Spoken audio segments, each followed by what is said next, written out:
This live stream features adults using adult language. You have been warned.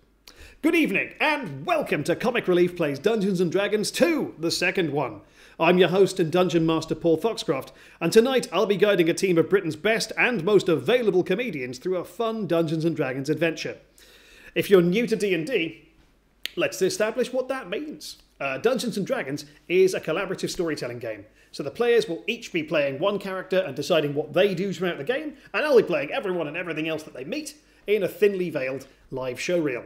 When people try out different tasks, they'll be rolling dice to see if they succeed, dice like these. If they roll high numbers, that implies success. Low numbers bring failure, just like elections are supposed to work. And we'll work out the rest of the rules as we go. I won't lie, there are a lot of rules, and you don't need to know any of them. I do.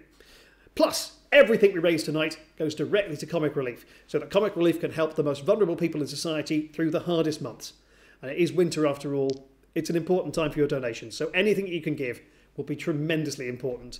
And by giving to the show, you can help vote on things the players will encounter. You can decide a magic item that they'll get from a list, you can decide an ally they'll discover, and you can also decide the villain they'll fight at the end of the game. And all of this is money that will be very useful in helping the most vulnerable in our society. So please give what you can. But first, we should meet our players and find out who's playing what. First up, Phil Wang. Welcome to Dungeons and Dragons.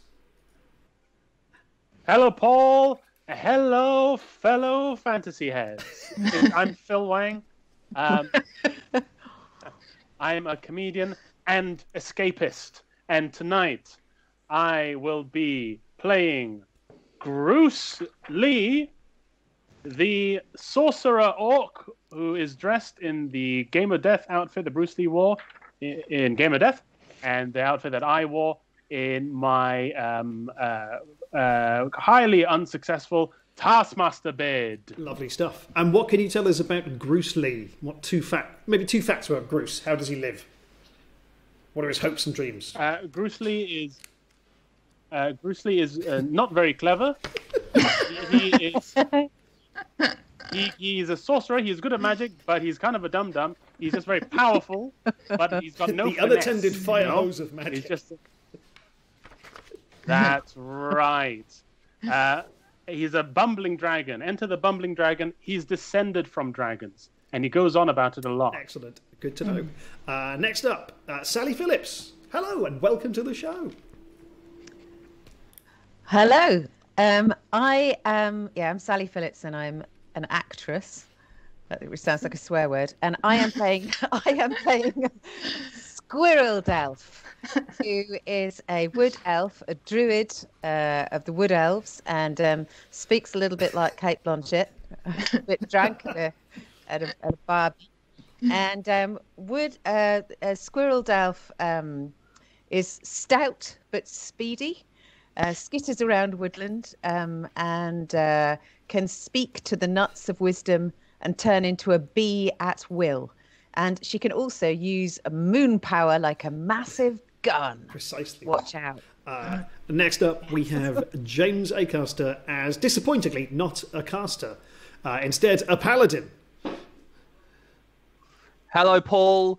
Hello, everyone watching on the internet. James Acaster here. I, tonight, will be playing Timothy Dick Spanner, OBE. He is a Minotaur and a Paladin, which is a magic thing. He can do some tricks and stuff.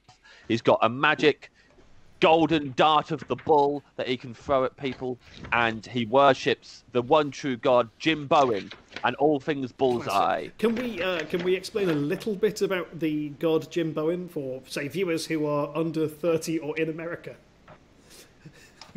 Yeah. Well, for one, if you don't know who Jim Bowen is, then you're not going to darts heaven, so bad luck. You're going to darts hell, which is a snooker pool room. It's a pool room in a dank, dark basement. Jim Bowen hosted a program called Bullseye, which was a combination of the sport, darts, and quiz questions, general knowledge mainly. Shows like that wouldn't get made today. Not because of any political correctness, just because it's shit. Okay, grand. And you've established an interesting rule there. Is snooker the opposite of darts? Great. Yeah, the opposite of darts. anyone who worships darts hates snooker and pool because snooker and pool, the darts is a very, it's disciplined and it's all about accuracy, and snooker and pool are too athletic. We don't like them. Okay, good to know. And last but not least, we'll find out who is least at the end of the show. Please welcome Lou Sanders. Yeah. Hello. Hello, everyone. I'm Lou Sanders. I'm going to be playing Big Hoof Energy. And it's head of lady, body of horse. A tale as old of time. What are my skills? Acrobatics, roller skates, stuff like this. Very charming. He based it on me. But I can't climb. I can't climb at all. Only social climbing, isn't it, Paul? That is correct. That's, yeah. And just to be super clear, you are a four-legged creature wearing 4 roller skates. Yes. Super. I can take my roller skates off if I like. That is true, although you are describing conventional roller skates. And this artist, Max Dunbar, made these lovely pictures. And I said to Paul, "Oh, can we change it?" I thought a computer did it because it's so good. And I said, "Oh, can we change it to a white horse?" And he's like, "No." An artist spent hours on that. I was like, "Nah," as you were. So ready to go. What a disappointingly accurate rendering of that conversation. Lovely, thank you very much. That's our party for this evening. And so we'll get right along with the adventure in a second, but not before I remind you that everything you donate tonight will go straight to Comic Relief, to helping the most vulnerable of us through the winter months. So please do give whatever you can afford to give, and the more you give, the weirder this show gets. I won't lie, there's some genuinely destabilising stuff coming up as a DM. This is going to be difficult. But still, let's roll. All right. Team, we begin our adventure in the frozen north of Faerun, in the lands of Icewind Dale, a dark land trapped in perpetual twilight where the sun has not risen for over 2 years. Blizzards rack the landscape and the snow conceals many dangers, bandits, monsters, and even worse. Only small bastions of civilization, the 10 towns, are safe havens against the cold. Your characters are all old friends. You've all worked together as adventurers for quite a while. And I cannot stress this enough.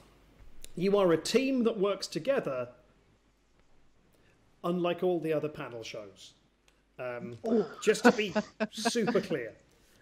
You're on your way to one of the 10 towns right now, making your way through light snowfall as the wind whips at your faces like a weirdly focused dominatrix. You're on your way to the town of East Haven. Oh, that's not correct. You're on the way to the town of Tannamarine. North Haven? Tannamarine. Which I'm not convinced of. There's one I've done a search and replace, and it hasn't found that one because I've misspelled it. But you're on the way to Tourmaline, in the very north of Icewind Dale. Sally, as a druid, 2 days ago you were contacted by an intelligent crow who flew to you and has asked you. They do that all the time. So they do that all the time. They will not own those crows. Pick, pick, pick. It's black feathers fall from the crow's ass onto the snow. That's how it dark patterns. And an arrow. Yes, and it spoke to me in the language of crows, which I understand. You do. The crow flew to you and just simply said, Yes. "Hey, Squirrel Dalf, we need you to help. Some terrible tragedy has befallen the people." That's Christopher Walken. And I spoke to it back in the same voice because that is the language of the crows. Is that right? Yeah. So a terrible tragedy. Tell me more, Crow. Sally, the numbers have gone up after that accent. The numbers have just gone up. And Russell Crowe wants a part. That was the name of the crow. Just Russell, but you can infer. Oh, yeah. And also, before we go any further, there is a mechanic in 5th edition Dungeons & Dragons called Inspiration, where as a reward for good role-playing or just knocking something out of the park, I give the players inspiration, which they can have in their back pocket to keep as a means of getting advantage on a roll. And for our purposes tonight, I'm going to use it to let the players re-roll dice. Phil, for making the observation of Christopher Walken, you can have inspiration, my friend. Yes! Well done, Phil. Well, but it's inspiration that got me there. Oh, Yes. it's a cyclical process. Anywho, Renewable inspiration. Christopher Walken has told you that the town of Tourmaline is in desperate need of help, and so the 4 of you have set off into the snow to assist them. As you approach the town, 2 days' travel later, it's early in the morning.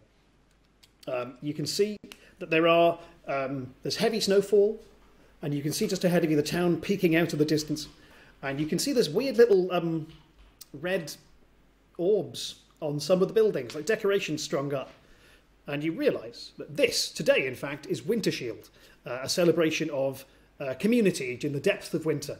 And these decorations are not typical for Winter Shield. There's something a little out of place. And you arrive, as you walk past the outer marker of the town, you pass a sign that reads, "Welcome to Tourmaline. I hope you like fish." As the town's crest is just a fish eating a gemstone. And you notice there's a splatter of blood on that sign, and spots of blood on the snow either side of the road, which has been swept clean. Would each of you make a perception check for me? Yes. Yes. Perception. Wow, I've got 18. Is perception the red dice? It is. Sorry. Always the red dice. I have got Lovely. 16. This dum-dum's got bad perception. I got 6. 14. Excellent. 14. Sorry, Lou, what's it? 6 plus 8. 18, Very good. 18, So, 18, 18. Phil, you spot nothing wrong. Nothing is out of place here. This blood seems entirely appropriate. You assume this was intentional. Lovely day. Just a lovely day with pink snow. James and Sally, a little ways into the town, in the shadow of one of the buildings, you can spot what appears to be a sort of odd pile of metal and like red and white striped candy, but like quite large candies.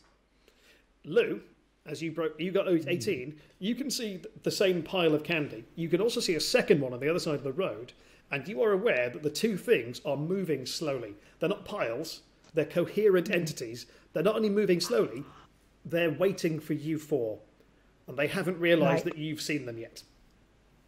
Yeah, handy candy. Okay, what do we do?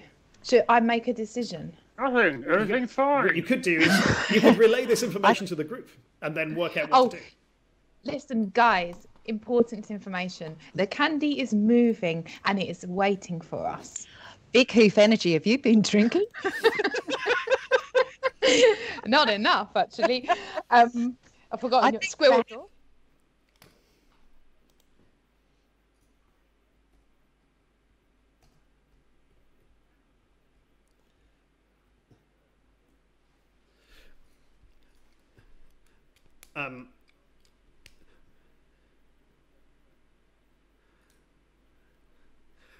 Sally, would you make a religion check for me, please? And that red dice, and that it's red as well? one of your skills, which is the blue section of your character sheet. You'd think that religion would be a different colour. It's only a 6. Only a 6. It's only a 6. You are, I'm Plus. afraid. Oh, hang on, plus.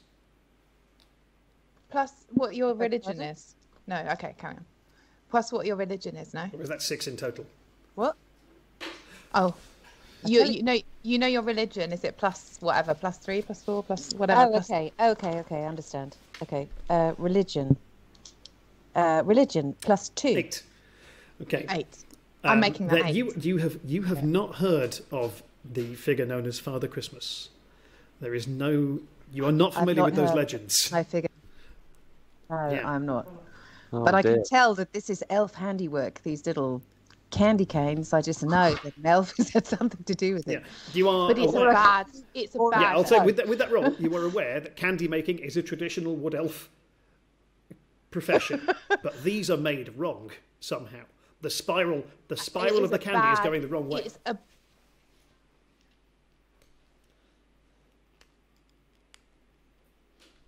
here. You know how like Jimmy Savile did a lot of charity work? You know what I mean? Like the Yeah, stuff it looks nice, but it actually looks it's nice, nasty. but it's not. Might be poisoned. And Yes. also the metal, that looks like something with braces. A big beast with braces has been eating them and it's pulled the braces out. So we need to destroy it or stamp on it or give it to someone evil or something like this. I don't know. What do you think? Don't ask Phil. He's in We do should- that. maybe we should investigate the little pile of candy that's waiting for us. There might be goodies. There might be waiting to help us out. Maybe these are good people. I've got more perception than you as a woman who's on her moon cycle, and I say it's bad. Okay. I agree with Dick Spanner.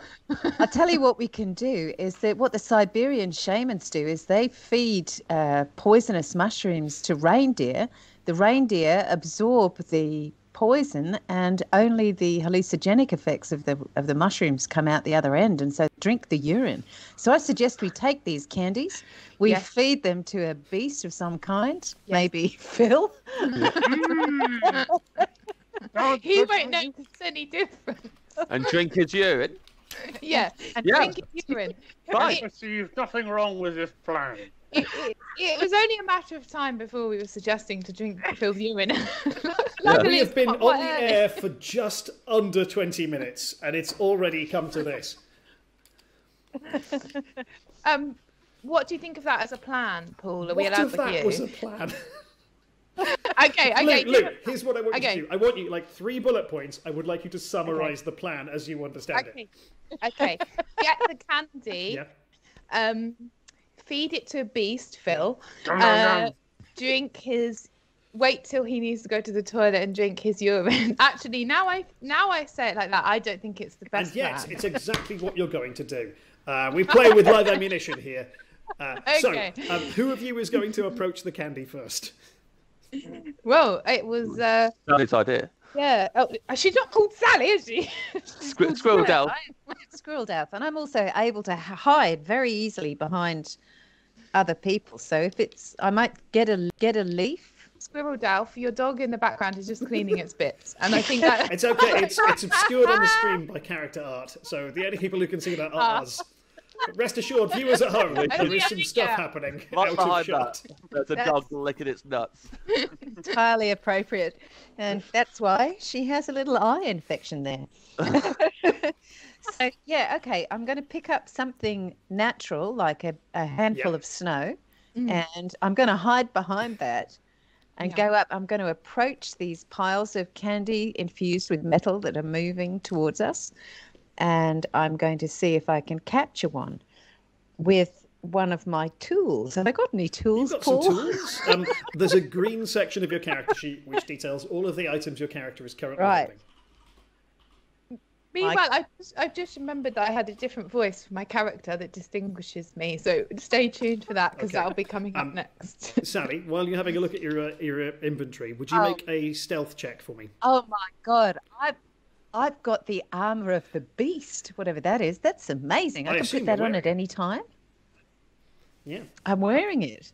It's a headphones. Oh my word! And a wand of bees. Yeah, I could fire bees at people at will. That's amazing. But I don't have like a little wheelbarrow to put these. No, I think piles you have a of candy backpack. in. But you want me to do it? I think you do. I have a backpack. Yes, I do. I have a backpack. Right, so I'm going to pick up the red And dice. add your I'm gonna roll stealth skill to it. to see how. That's 13 plus 3. I've got Okay, using your 16, wood elf Paul. ability to hide in plain sight, you hold up some snow in front of you and hide behind it, sneaking your way towards these candy creatures. And as you get closer, you become very aware these creatures are... do you remember the film The Terminator? I do. I Imagine remember that very that well. sort of skeletal robot, but made out of candy. Yes. Yeah, it's sort of Made out of crouching down. candy. It's a destroyer. It looks very... Yes. It looks quite dangerous. Amazingly, It it cannot can't see see you. me though, because I am hidden. I'm hidden behind a snowball because I have the ability to hide behind. Yes. Not very much, as long as it's natural. And I have druid craft. I can use at any time. Yeah. So I can make things go on fire. You can Very you can easily. effectively light a candle. Yes. So I'm going to light a candle and start a small electrical fire in the candy terminators. Would that work, Paul? Let's find out. So you conjure a flame on the sort of inside of one of these candy creatures' vacant rib cages, Oh, Oh, okay. It takes a very small amount of damage and immediately rises up to full height. This thing is about 5 foot tall. The other one stands up as shit. well. And the two of Oh them, no. the two of them, amazingly still haven't seen you, but begin to run towards the rest of the party. Oh no. Claws popping out of the ends of their fingertips. Okay, we can This is pass. fine. We can cast a spell. I'm One going to second, Lou, cast. because we get to roll for initiative this early on in the show. So everyone, it's 1 red dice. Add your initiative value, which has a little lightning bolt next to it on the character sheet.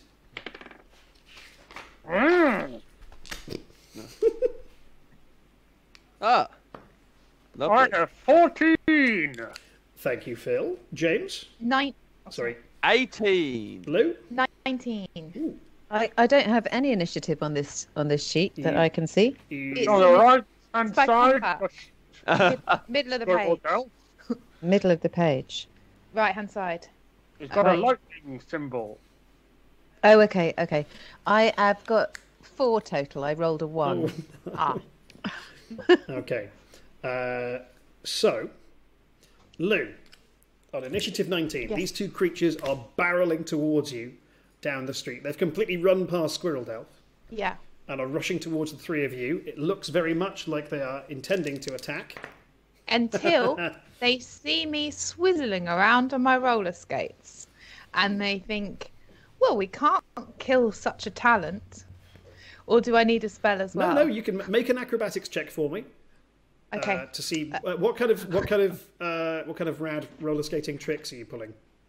It's like I'm dancing to like something really fun, Kylie, and I'm doing some tricks, and they just think, "Whoa, we're not going to get rid of that," you know?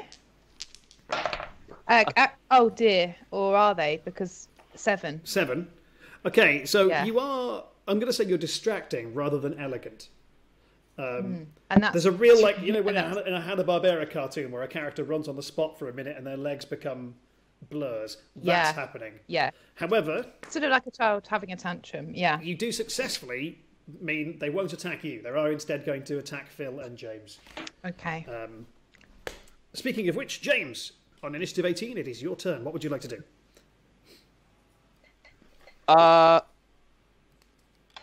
So the robots are attacking Candy us. robots.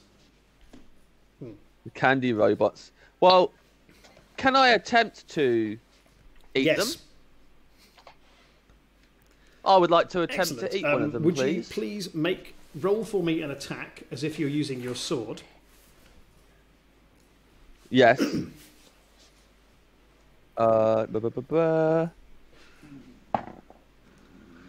Oh, And what, got would you 1. like to use your free reroll that the audience has bought for you? yeah, choice. I would love that. 2.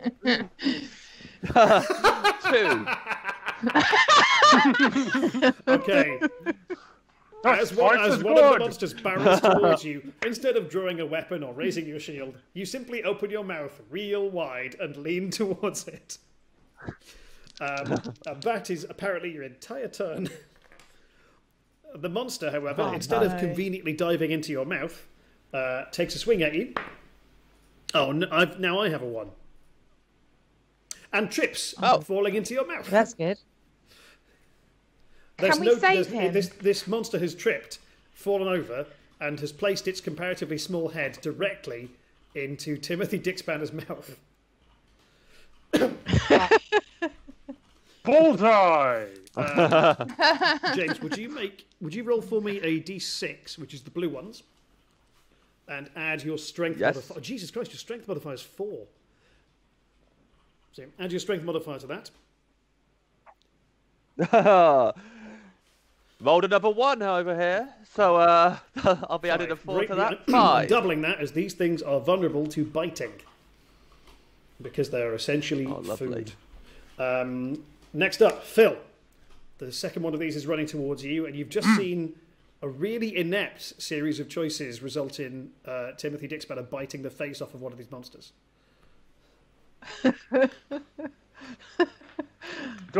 Is there only one running There's at one running at me? you.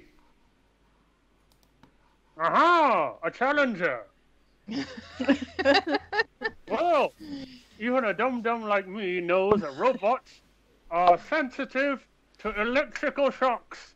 Now, as a sorcerer, I have a spell called Shocking Grasp, where lightning comes out of my tips. So I'm gonna shock this little guy. I'm gonna short circuit him. I'm gonna reset him to factory settings. So I would like to cast. Excellent. Shocking Would you Grasp. please make an attack roll, as if you are the same to hit as if you're using your dagger. So it's a red die, and you're adding 5 to it.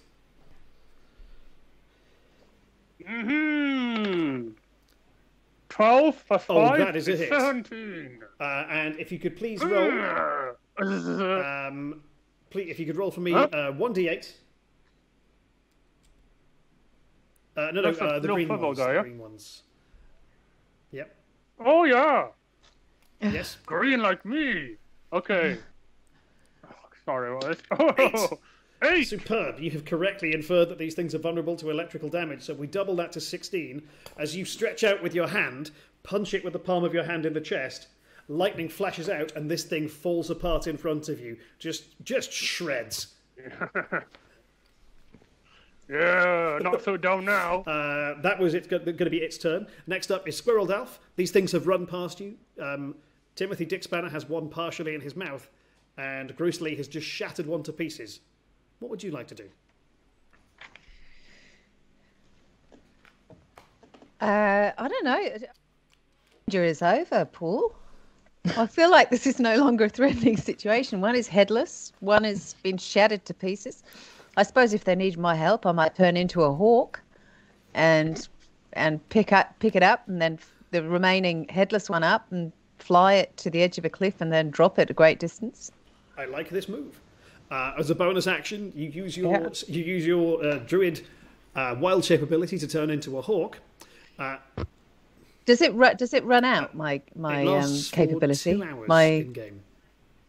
But can I do No, it twice as a many day. times as I want? But do you want to rethink that? Oh, is this like that's a bit of a Okay. waste of it? Yeah, I might But use you something could that just I can kick just it, do, like but- make. I could kick it. Yeah, garland it with flowers. Yeah, I think I'll garland it with flowers and yeah, I think I'll do that. Just kick it into a bin that's standing nearby. Just kick it into a bin. Leave no trace. Would you make an attack roll for me, please, Sally? Which for you is a red die. Add 5 to that. 16 plus 5. That's 21. No 21. idea what that is. Excellent. I'll roll the damage for you here. So it's only a couple, but it is, however, sufficient.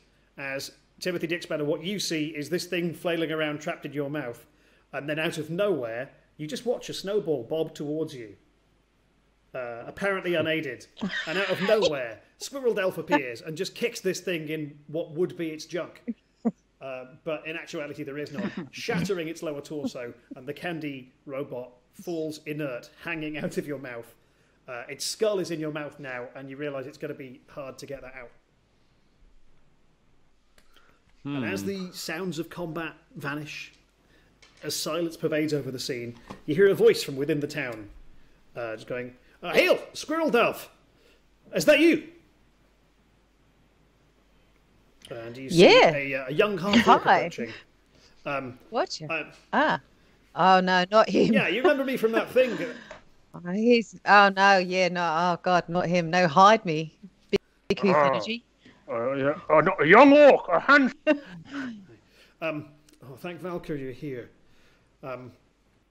Today is supposed to be Winter Shield, and as you know, it's a midwinter festival of sanctuary and community, but our Winter shield has been stolen from the town square, and we're no longer protected from the storms, and nobody's celebrating.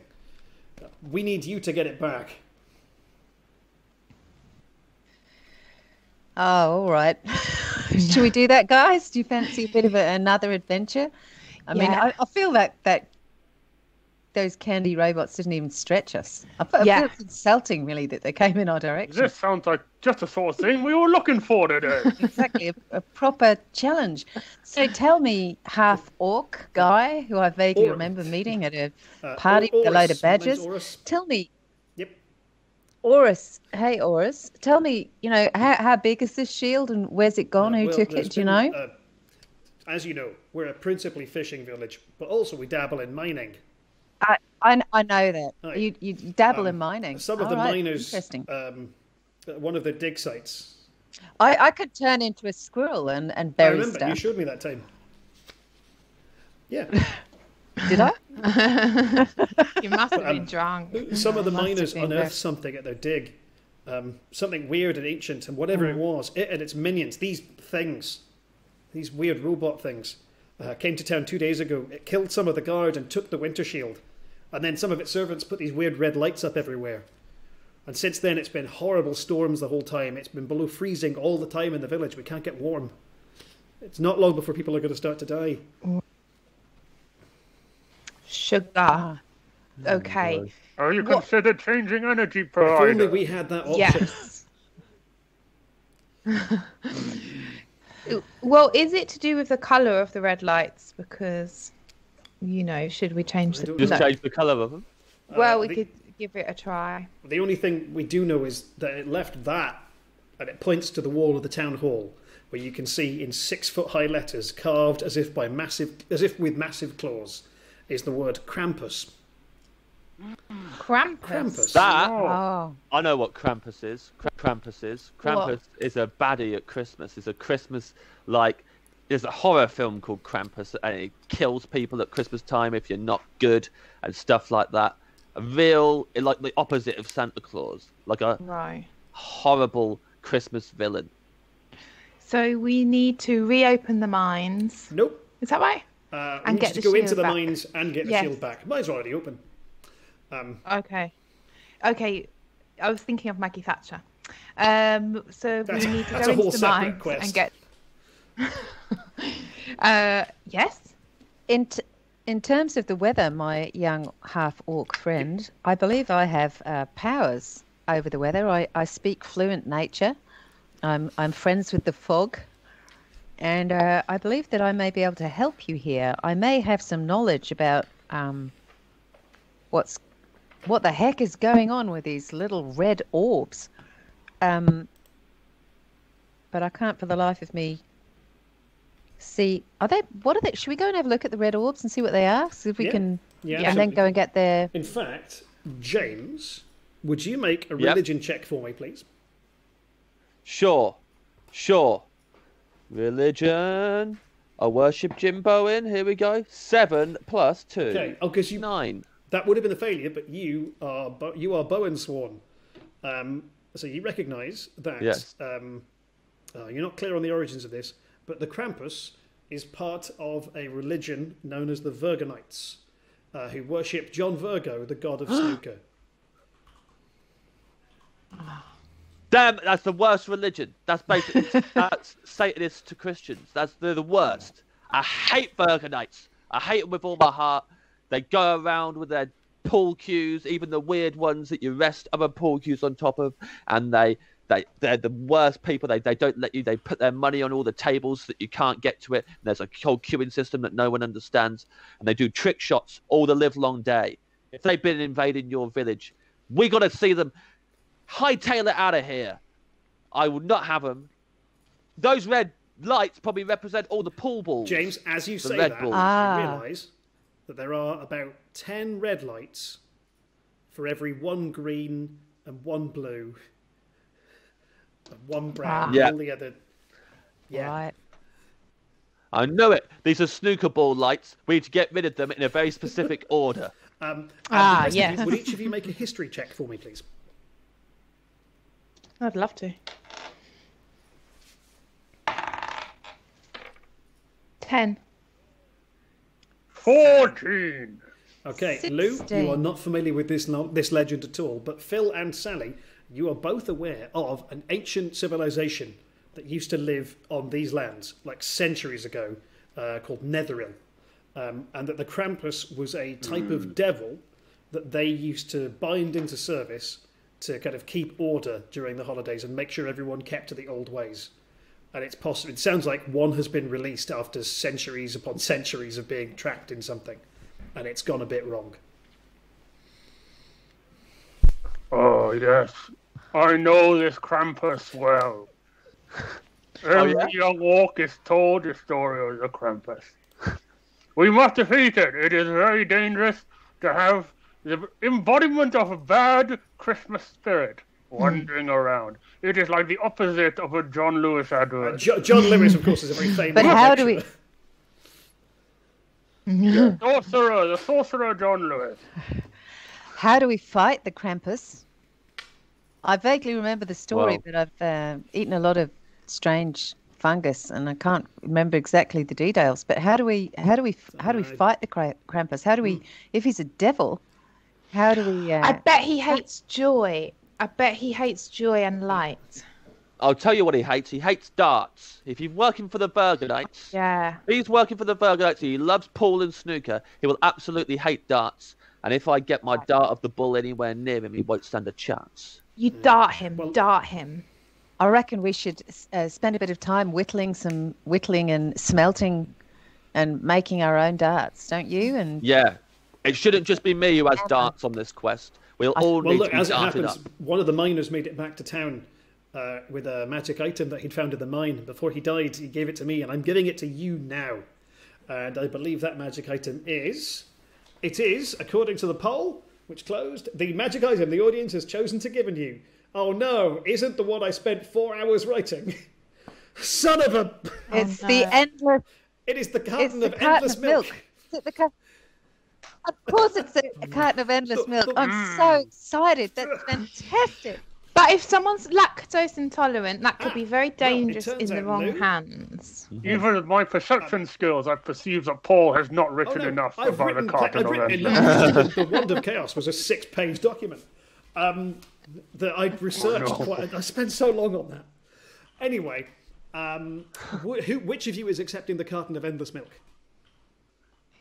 Well, Squirrel Delph seems quite excited about it. In which case... Well, I just like limitless Sally, milk. That's exciting. would you please Yes. open the green envelope that was sent to you earlier this week, in which you will find the rules for the carton of endless milk, which I'll tell you right now, can produce an endless amount of milk in various pressures, and it can produce milk of lukewarm, cold, or boiling temperatures, and your selection of cow's milk, rice milk, oat milk, or almond milk. Boiling milk could do 100%. some damage. And as the party gets used to their new magic item, we're going to take a little break so that we can show you some footage of the good work Comic Relief is doing, and also demonstrate some of the incredible need that exists out there, which is why we're asking for your money this evening. And while we're doing that, I'm going to take this opportunity to remind you that the more money you donate, the weirder this show gets. For example, upcoming fundraising goals we have coming up. We're almost at $5,000, at which point the players all receive a health potion, which they have in their... Oh, yeah, we've sent you some... Oh, it's a spoiler. But we've sent you some health potions to drink if you ever use them in character. At £7,500, Lou Sanders will put on her character costume we've sent her. At £10,000, Mr. Acaster will put on his costume. And then at 12.5, Sally. And then at 15, Phil Wang will put on his character costume. And then we'll be adding more goals as we go. It's only a matter of time before we start phoning people. So... with that, please enjoy this Comic Relief short film, and we'll be back in about 5 minutes, I think. Hi, my name is Ethan. I'm 9 years old. I live in Leicestershire. Do you like to make people laugh? Yeah. As you might have noticed, I can't speak. I'm glad I've got this voice box to help me. It helps you, doesn't it? Does it help you talk? I use my voice box to communicate. Come on then, Nish, should we sit down? I show people what I'm talking about by pointing. I know, it's painful, isn't it? I was born with cerebral palsy. Oh, does that hurt a bit? Basically, my brain works a bit differently. That means my muscles have to work really hard. Ready. Can you give me a high five now? Good walking. See you later. My favourite things in the world are baking cakes, 1.5 ounces of caster sugar, playing computer games. Oh, and I love walking Bunty dog with my friend Olivia. I like playing with Ethan because he's fun, funny and cheeky.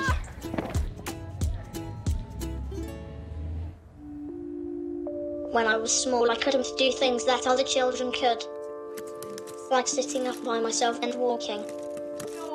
My mum and dad didn't want me to miss out. Big step. Good boy. Push. So we started to go to a place called Steps when I was 15 months old. Step, step, this away. Step, step, that away. I still go every week. Onto steps. Roll, roll, roll, roll. Comic Relief helps fund special equipment for Steps Lovely, Ethan. Lovely, clever boy.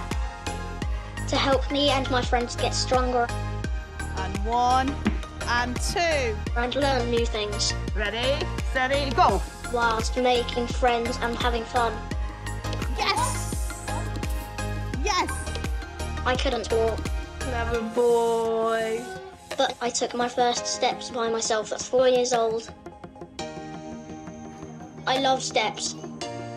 We play lots of games, and although it can be hard work, it's lots of fun. Good job.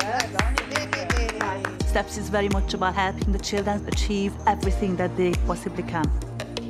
I would describe them as superstars. They are Steps superstars. Thank you. Bye. There are many children like me, both here in the UK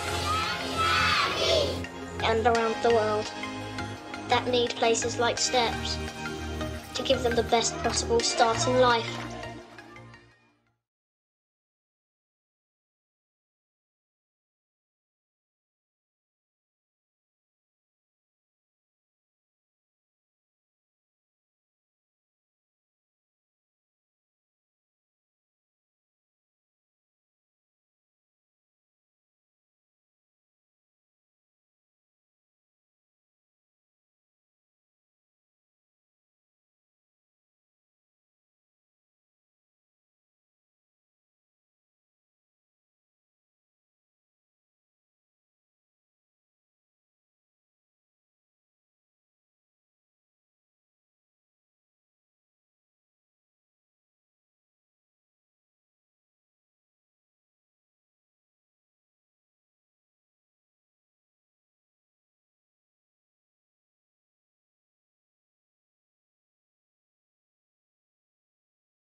My name is Courtney, I'm 17 years old and I live in Edinburgh. Courtney, you ready to that one? I go volunteering with my dad 5 times a week and we feed the homeless. I'm looking forward to tonight. Absolutely love going. Do you like a juice? They're doing good job for homeless people. I volunteer with the charity Steps to Hope. They are being funded by Comic Relief to provide accommodation to people experiencing homelessness and addiction. You're welcome. The food van is a great way for us to meet people who are most in need. You're welcome. Enjoy. You too. It's estimated that around 280,000 people in the UK don't have a place to call home. Here, pal, here. You want a juice? The people who are homeless, their lives are just full of chaos. Would you like sauce? And nothing's stable at all. I'm in temporary accommodation, which has been achieved through Steps Strong. Without them, I would probably still be on the streets now. The people that we help, they're not just homeless people or addicts. Jamie, are you wanting a buttered roll? They are somebody's loved one. John? From first-hand experience, I know that it's a very worrying time when a loved one is homeless. This is your buggy. So it's my dad's charity, actually. Is it? Right, okay. We'll see you in the morning. When I was growing up, my dad was a drug addict, so there was a lot of hard and upsetting times. When things got tough at home, my dad couldn't stay with us anymore. I used to just sit in my room and just think about where's Dad, where's he went. I hope he's safe. When I was 10, 11-year-old, my dad relapsed. I'd had to say to him that I couldn't have him in my life anymore until he got better. I'd say it was 9-10 months that I wasn't talking to him at all. It was devastating. Then on Christmas Day, he had asked me if I wanted to go with him to hand stuff out to the homeless. I immediately said yes. I felt like my dad was really trying to change his life. We handed out 10 Santa sacks of clothes to the homeless. Then the next again year it was 40.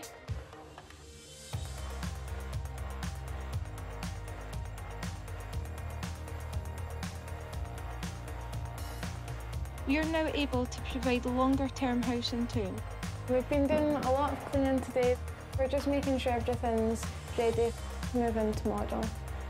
This flat is for someone who Steps to Hope has helped through the Substance Recovery Programme.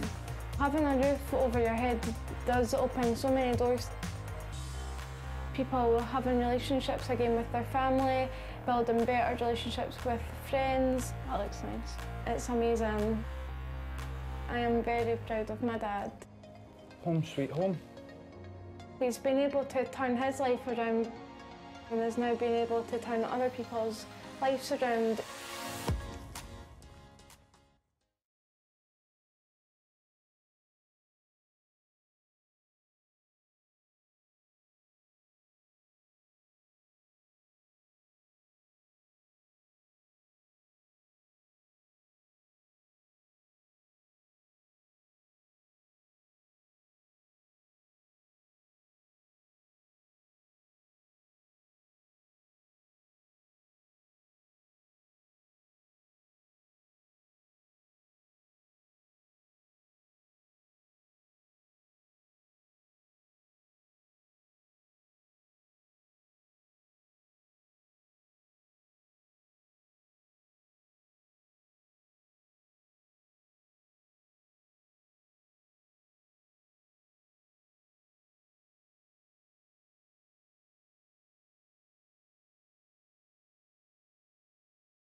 Welcome back to the show. You're watching Comic Relief Plays Dungeons & Dragons 2, arguably the loosest game of D&D this year, except, of course, for the other one that had Nish in it. If you're just joining us, welcome. We are playing Dungeons & Dragons with 4 of the UK's best comedians, and we are having a whale of a time doing it. We're also raising money for Comic Relief, and one of the ways you can raise money for Comic Relief is by looking at the link just below me, which I can't see, but I'm assured it's there, and going to vote on upcoming polls. We've had our first poll is closed. Our second poll will close in about 10 minutes, and you can vote on an ally the party will have a chance to bring into the fold and become friends with. Your options are a totally ordinary donkey but that owns a nice straw hat, a wise and very grumpy wizard, a mighty and unstable warrior and his miniature giant space hamster, or a horrible goose. And I won't lie, a horrible goose has been in the lead all for the last 10 days, like a 90% lead. But now everybody is voting hard for Minsk, a mighty and unstable warrior, which is great, but will drastically change the ending of the show from what I'd been led to believe it would be for the last 10 days. So, please vote on that. You've got about 10 minutes to make my life easier or harder. I mean, the goose doesn't make it any easier. You decide.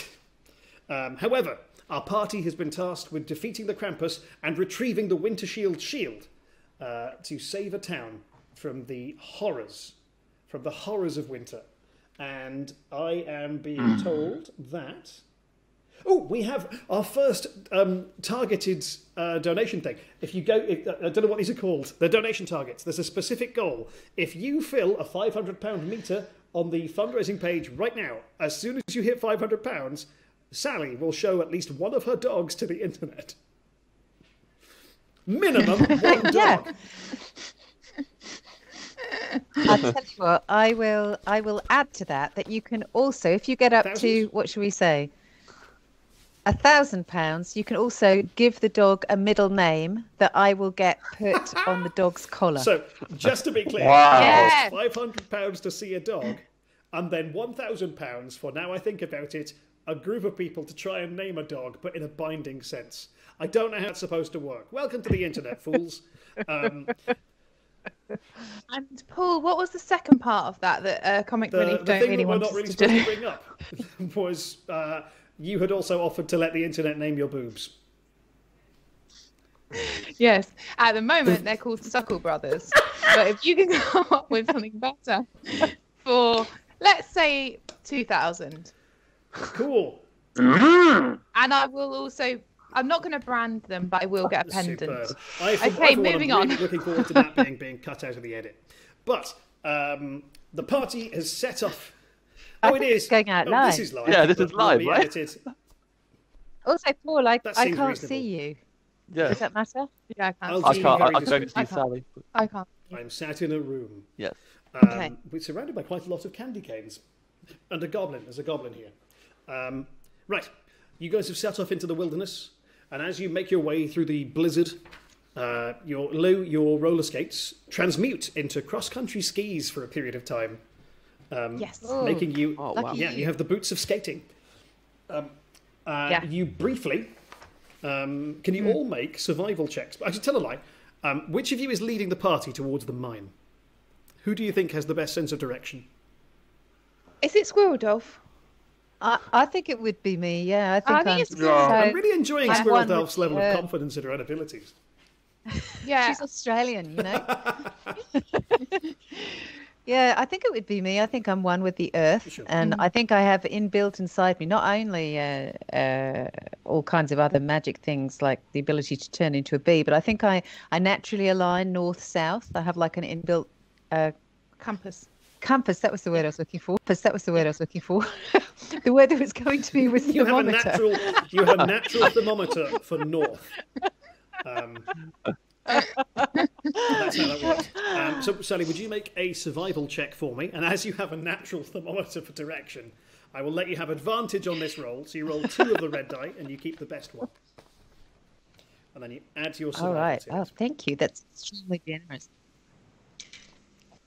Okay, my best one is 15, and I add survival 6. It is That's a very high score once again. Not for nothing is Squirrel Delph and that arrogance. I think it's when you can back it up. It's not arrogance. It's just confidence. And so you make your way through this snowstorm, undeterred by all the different things happening around you. There's sort of gnarled, withered trees, grasping hands bursting out of the ground around you, drifts of snow everywhere. It's a very bleak landscape, and the sky is perpetually grey. Until, after a little while, Squirreldelf, you see a little campfire in the wilderness.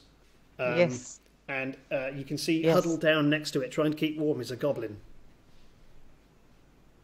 The rest of you can see this as well. Squirreldelf, I assume, has pointed it out to you. Okay, in this universe, are goblins no, not bad? necessarily. Yeah.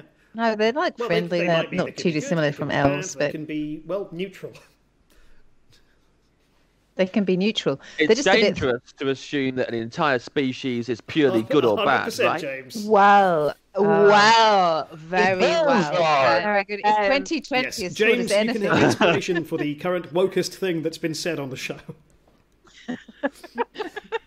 Can Lou have like a prize that's slightly bigger for saying the least woke thing? That's what we're rewarding now? If Suckle Brothers is not woke. Wait, because we have hit £500. Sally, Suckle show Brothers us a is pretty dog. progressive. Show us a dog. You know, there's two, but I've just got one we're here. He's charging them fast separately asleep. for Hang the on there. second dog. Oh, It's a charity event. okay.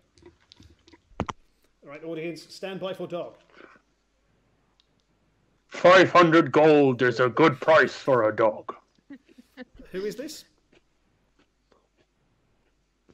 Well, the internet decides, I think. Oh, he was fast asleep. Hey, Teddy. Sally, may I ask, what is Teddy's full name currently? Okay. It is just But Teddy. you are offering the opportunity to give Teddy a middle So- name. Yeah, I was. Yeah, I suppose, you know, Oh, you I'm just with add your own surname, don't you? To dogs. Slightly unfairly. Teddy Is it Phillips. Dick Spanner? Is it Dick Spanner? You know. Yeah. Or so I'm going to put that on his collar. You're going to make me do that? I can't do that to a dog. Teddy Dick Well, Spanner. let's see. Teddy Dick Spanner Phillips. Lovely name. Lovely. You have to shout in the park every time you want him to go and back to you. Yep. So I think, I'm just checking.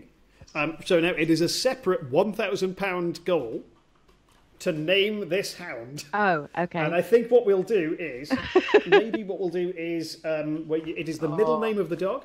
I think what we'll do is we might source name suggestions. I'll pick one from the stream. And we might get one from Lou, one from Phil, and one from James. And then I think we can put a poll in the stream. Yeah. I'm just going to say he is a rescue dog, so nothing too mean, eh? I'm going to veto anything he's been awful. Look who suddenly likes wokeness. What's his name again? When it first comes name? to your own dog. Teddy. Teddy. Okay. Oh, what a lovely, calm, he look is at a that dog's really Some lovely say dog. some current suggestions in the chat He's a are lovely- Teddy Sucklebrother, Mr. Piss. That is funny.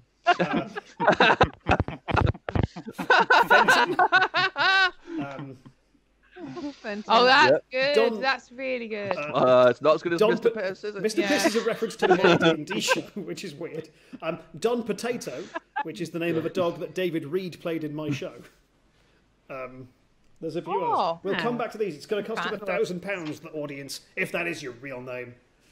And we'll come back to this in good time. However, this goblin looks up at you and sees the four of you silhouetted against the sort of blanket of snow that's pouring out of the sky, and just sort of cowers.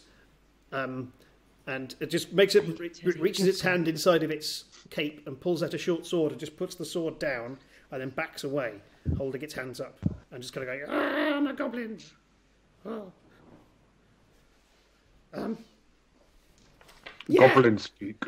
Ah, you're an orc. We've got some cultural commonalities. Some similarities, but mostly superficial. Yeah, a lot of people make more assumptions based on stuff. Perhaps you adventurers can help me.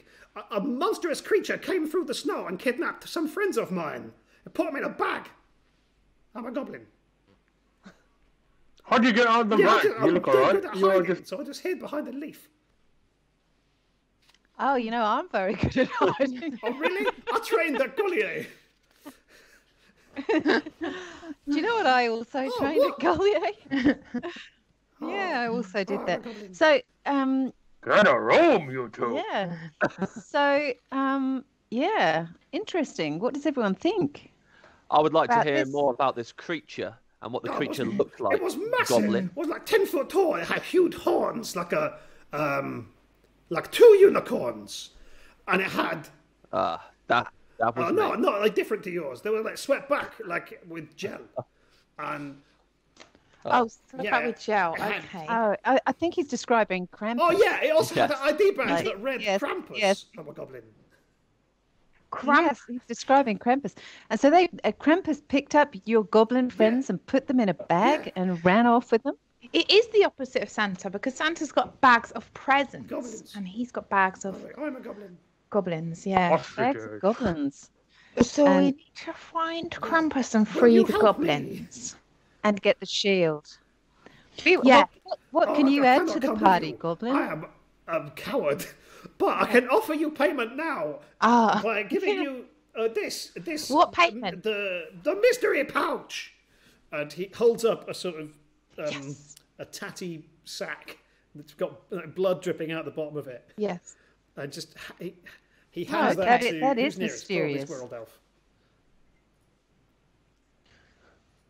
Yeah, thanks. Yeah. Stinks a We bit. found it on a lucky dead guy. Yeah, you found it in the lucky dead guy. And so Yeah, this is a I don't know mystery what's in pouch. I just. But it's all yours. Oh right. Well, I mean. Well, thanks. I think. Goblin. What did you say your name was? Rough. Lunchable. Keith. Rough. Yeah, rough punchable. Rough punchable. You can imagine how difficult school was. Rough punchable. Yeah, I can imagine it was very hard. Should we have a look in, or should we take it with us? Should we just Look in. You Peek peek it in. into I'll the have a mystery look. pouch and find the following things. There are 3 apples, which appear to be perfectly normal apples, just covered in blood. I love There is a potion of luck, I love 'em. which will allow you to have advantage on all the rolls for 3 turns, and a spell scroll, which is a new spell that I have created for the game, based entirely on Phil Wang's podcast. The spell is Bud Pod's Fantasy Embargo, which it's a first level enchantment spell that targets a creature within 60 feet, who is then prevented from discussing the topic of your choice. Say again. Say again. It just makes people. It makes it illegal Yeah. for people to talk about something you don't want them to talk about. Love that. Okay, great. And so with that, I'll bid you farewell, because this is a sort of timed affair. Yeah. Give but us your what will I defend sword myself before you with? go. Well, I have... Leave your sword. Oh, you got so angry that you cut out vocally. Yeah, have my sword. Thank you. Yes. And have you got any biscuits? Yeah. All I have is biscuits. Yeah, you can have these. They're kind of. Yeah, you know, they're the little you're kind. quite angry. Like sometimes if you go to a really nice hairdresser's, that comes with a coffee. Yeah, I noticed. I Lotus forgot the name. Biscotti. Love them. Yeah. Give us those Oh, biscuits, or no. I'll stab you. Wow, you've really turned, actually, Dick Spanner. I Mate, think I never he's said I was a good hangry. Oh, he's Okay. hungry. He's Please. hungry. He needs to eat the biscuits to calm him down. What's the apple from the bag? I like biscuits. I love apples, but I've got a feeling these are magic Oh yeah. they might- enchanted apples. Well, fairy tale once, and it didn't end well for someone who had an apple. So it could be Lou, good or bad. Would you make Yes. a nature roll for me? A nature Yeah, roll. in your skills. Yep. That's 11 plus. What? Is nature red? Blue. Okay. Okay. Let's forget that and take away that and add a 3. It's 3. Okay. So that would. Did you roll a 3 in total or a 13? I read it. I read a 3. I read and I rolled a 3, and then I didn't add anything Okay. to it. Well, which dice did you roll? Blue one. No, blue sorry. one. Red Those dice. are all the My red apologies. dice. Red dice, blue skill. Oh, 19. Wow. And what's your second thought? It's What's your nature, second thought? which is in the blue Nature. part of the Plus 3. Okay, 22. 22. These apples are magical, but you are pretty confident they're not magic, but they are poisoned. Oh. It must be minus 22 then. Disagree, but you could use these to poison anyone who ate them. Poison. Yes. Oh, yes. Poison. The monster. But he's got to be hungry. Because if we go in offering apples and they're not his bag, like Dick Spanner, we're going to look very silly. Yeah, maybe we get some of these biscuits, dunk them in the apples, and then we got some biscuits as backup. Yeah, biscuit back up. Okay. Yeah. Lou, would you add to your character sheet 3 poisoned apples? And James, would you add to your character sheet 1 pack of poisoned Lotus biscuits? Thank you. Absolutely. If you are poisoned? rubbing them on the Lotus apples, biscuits? yes. So that means the. Yeah. Oh right, yes. So right. Right. And what was the blood? Where was the blood coming blood from? in a bag. Oh yeah. The dead soldier, the dead person. Guys, we could make a black pudding. Oh, lovely. Love Yeah. the biscuit base. When we get the monster, we should have a backup plan. But don't worry, because I've got some spells on me still unused. Do you have anything else you'd like to punish this goblin with? What else has it got? I've got Goblin, my what else have cape you got on your on, I've got these person? darts. Oh. Yeah, hand them over. Hang on, is Goblin No, bad? Goblin I thought Goblin is was nice. nice. Yeah, he is No, nice. what? We're the baddies. Give us the dart and the cape. Here's my cape, and here are my darts. 3. How many darts have we got here? Yeah, you got more than that. James, I make can an intimidation roll. There we go. 11 plus 2. 5. 13. My charisma side. Okay, I was hiding this one dart. He reaches into his throat. Yeah, I knew it. Pulls out a dart, which is shiny and chrome. Thank you. Yes. Oh, it's a very nice dart. Thank you very much. Thanks. I guess I'll just sit by my fire, the only thing I own. Give us your fire. You steal. You. One of you. Which one of you wants to steal his campfire? I'll steal the fire pot. Okay. I love fires. So, Very romantic. as you head off into the wilderness, with a bag full of apples, more darts than you had initially, and big hoof energy, you are skiing through the wilderness, carrying a campfire, just in your bare hands. It's a challenge, but also quite the image. Everyone wants to do some fan art, and as you make your way towards the mines.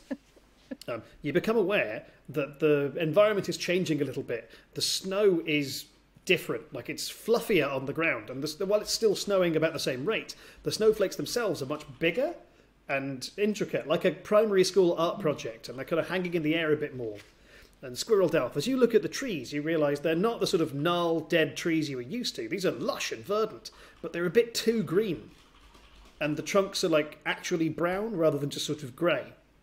And everything's just a bit apexed. As you look up, the night sky is pitched like beautiful deep blue. But the stars are actual stars, like 4-pointed stars. They're quite big. And as you get to the mine, you can see ahead of you 2 tents outside of this mine entrance that have been shredded, and there's blood spattered all over them.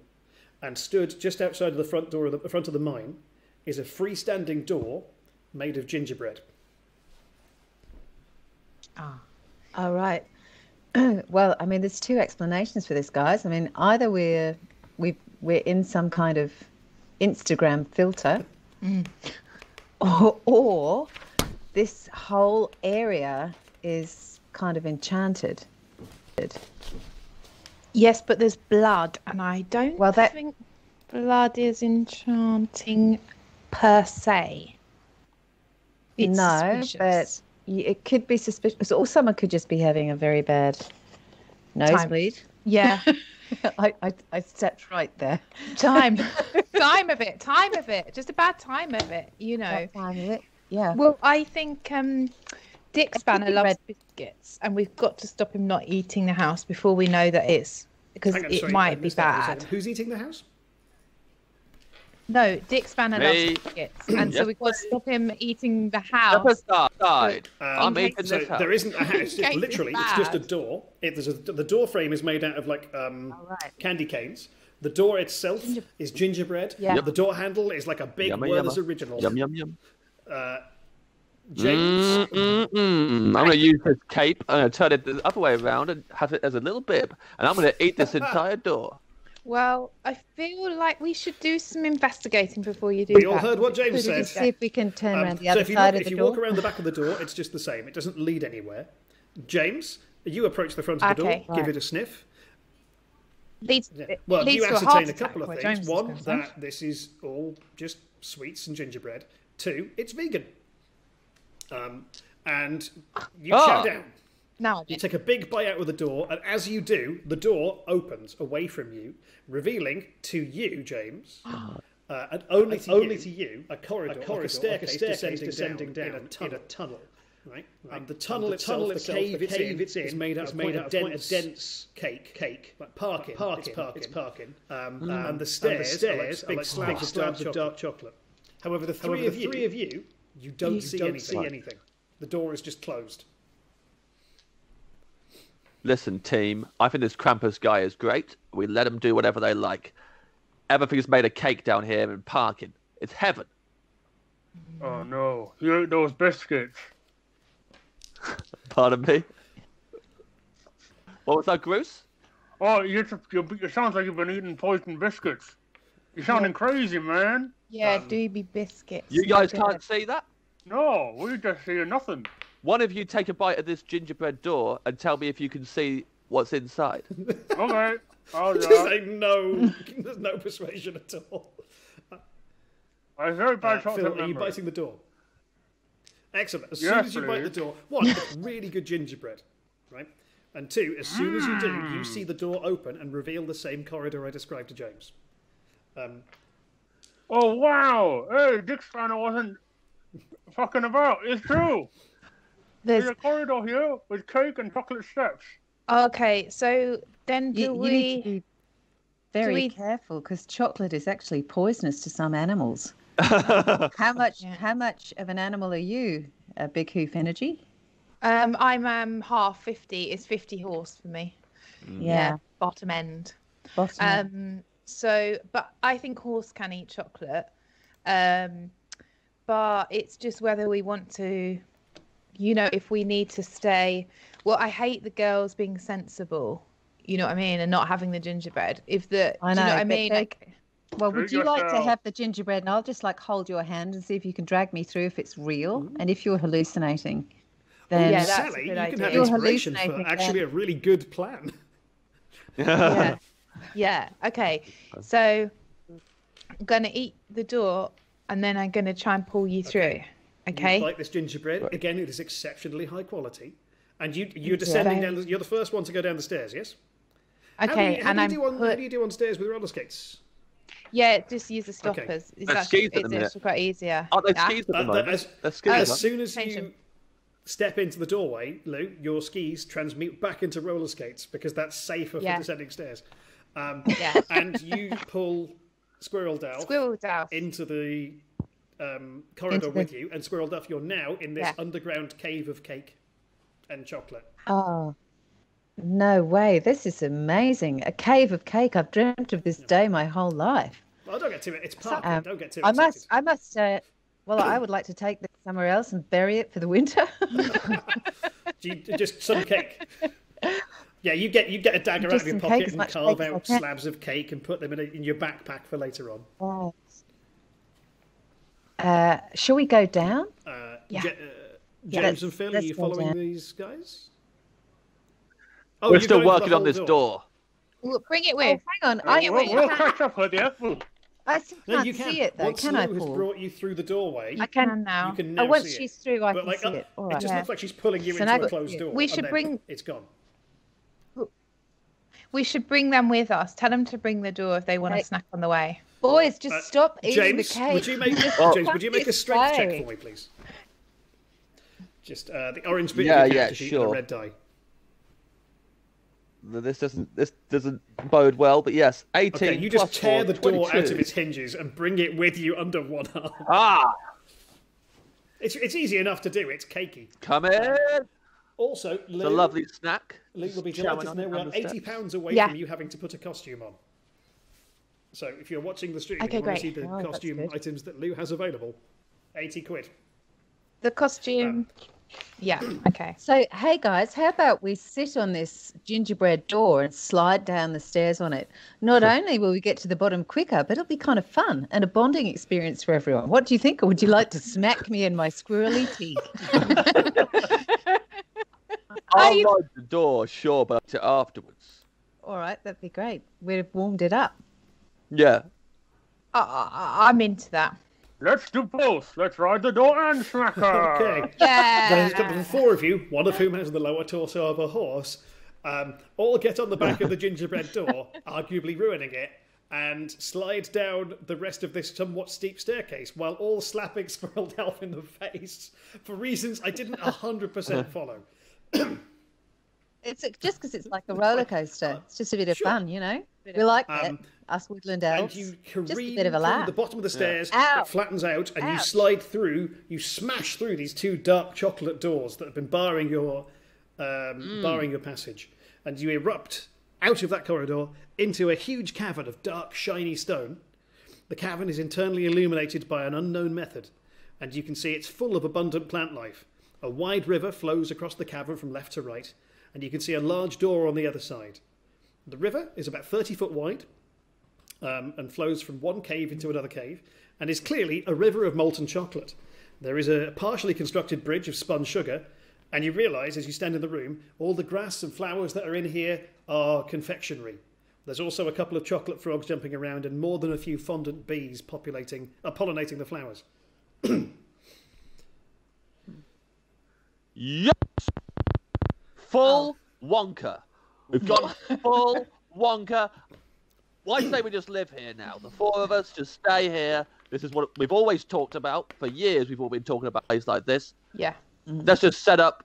I know what you said to that goblin would help his friends out and whatnot, but no one needs to know. They can just think that Krampus killed us and we can live here with the fondant bees forever. Let's go bonker in Wonka. I love it. Lou, for that alone, you may also have inspiration, because that's a t-shirt waiting to happen. And two, Lou, it is time for you to put your costume on and open your box of props. Oh, great. Which, I don't know what is in there. But... Well, my costume, I will put on and I'll turn it on. I'm musical, didn't you know? So I'm actually musical, and if anyone needs any songs, I can oblige. Okay. Also, this says on it Big Fun, which is also my nickname, Big Fun. Can you see the Big Fun there? Kind of. Well, anyway, it does. You take it from me. You take it from Big Hoof Energy. So that's my costume. Let's get on with it. Okay. Was there any other stuff in the bag? Oh yeah, of course. A harp, and a gazoo. That's a cheap harp. Good. The money's going to charity where it belongs. And a yazoo. I don't know how to play it. Anyway, yeah, that. That's the sort of thing you're after, yeah? Yes, that was... Yes. There is another part of the costume. I beg your pardon? Wait, what? Well, I realised that actually centaurs don't really have a horse's head. But, you know, can do. Can do. Okay, and we now have another targeted goal live. If you can fill a £500 target in the next, I don't know how long this is, I think 10 minutes, one of the cars gets to phone a friend for advice. And we'll see how well that goes. And where are we with Suckle Brothers? Well, we're going to come back to that at the end of the stream, I think. Sure. Okay. So, you guys are in here. Are you guys trying some of the flowers? Are you eating some of this stuff? Are you going to try and get across the river? What would you like to do? I've got a full frog in my mouth. You consume a chocolate frog, which is weird because it's not like alive, but it is animated. But it's definitely not dead. It's an undead chocolate frog is what you're eating. It's pretty tasty, and it has a soft caramel centre. Is anybody else trying stuff? Hang on a second. Just make a tally of... I just want to say this was absolutely not what I was expecting from Dungeons and Dragons. I've got a mouthful of fondant bees. I've got terrible flashbacks too, because I was actually in my squirrel form. I was used in the movie of Charlie and the Chocolate Factory at the squirrel scene, and we were terribly badly treated, and 103 of us died. Wow. So I'm in like as you're telling stress here. Timothy Dixpatter this story, he's just hoofing bees after bee after bee after bee into his mouth. Yeah, and now you're eating bees, and you know I turn into bees. I'm going to make you stop that, because it's just rude. And I get my wand of bees out of my knapsack, and I aim them at Are you firing bees at Dixpatter? What? To get him to stop eating the fondant bees, which we're turning on each other. Yeah, this is what's happening. What are we doing here? James, try one of these fondant bees. James, You'll come around. 9 bee damage. No. Are you fucking shitting me? A gust of bees erupts out of the end of this honey-coloured wand and stings you, and then they immediately die. Ah! It was mean. Now I've got to resort to eating these living Freddos or whatever they are, jumping around. I think we should move on, guys. Let's not get... This is a veil of deceit. Yes. Something like that. That's how they speak in these things. Let's not get weighed down, okay? Because you'll put on the weight, yes. Let's take the snacks and get on. I think we are all getting the fat of fear. And we need to come through this veil of sugar-coated lies and go a bit further towards Krampus, the demon of darkness, who I believe is in the archipelago of something or other, at the bottom of in the living fire at the center of the earth with the shield of whatever it was. Yes. An archipelago inside the earth? Yes. Let's do it. Sounds good to me. I love the idea that Bruce Lee is just super into archipelagos. I'm a bit of a geography nerd. So, how do you want to cross this river of molten chocolate? There is heat radiating off of it, and as you step up to the river, you can see on the other side of this river, next to the door, there is a couple of large pipes coming out of the ground and going up into the ceiling of this cave, full of a sort of bubbling clear liquid. And there's there's a tap on the side of it, and a couple of potion bottles full of this clear liquid that bubbles next to it, with a sign that reads, "Do not steal." Right, we've got to steal that. Steal it, yeah. Steal it. I was just wondering if we could surf across on our endless carton of milk. Oh yeah. If we can squirt milk at such a speed and intensity that it'll carry us bodily over the river, and then it won't muck with the chocolate. So if it is real chocolate and not just a veil of deceit charm thing, we won't ruin it. And anyone who likes milk chocolate can just make it milkier with the milk. Shut up! That's a very good point. The more milk we add to it, the colder it's going to get. Yep. Yeah, yeah. And then we can swim in it anyway. Or it's going to go solid. Yeah. Oh, can we freeze you can make the milk? What marketing people would call ice cold. It's still a liquid, but it's very cold. Oh. I have freezing powers. Do you have not stupid. Got freezing powers and we can ice skate over? Yes. Goose Lee has freezing powers. Yeah. Freezing powers. Yes. Yes, I have a spell called Frostbite. That sounds pretty crazy. It is. Yeah. I think I would like to cast Frostbite. Oh, but hang on. I've got a spell called Jump. And we can all jump with that. Just over. We can race you. I'll race you. All right. You can jump all ice. Can I take everyone with me on my jumping? I think you can. I think it only applies to you. Oh. But... Oh, okay. That's no good. We need to go over as a team. So if Phil freezes it, though, we can skate over it. Or we could slide over it. Or walk. Shall we add the milk, freeze it all, steal those things and get over the river?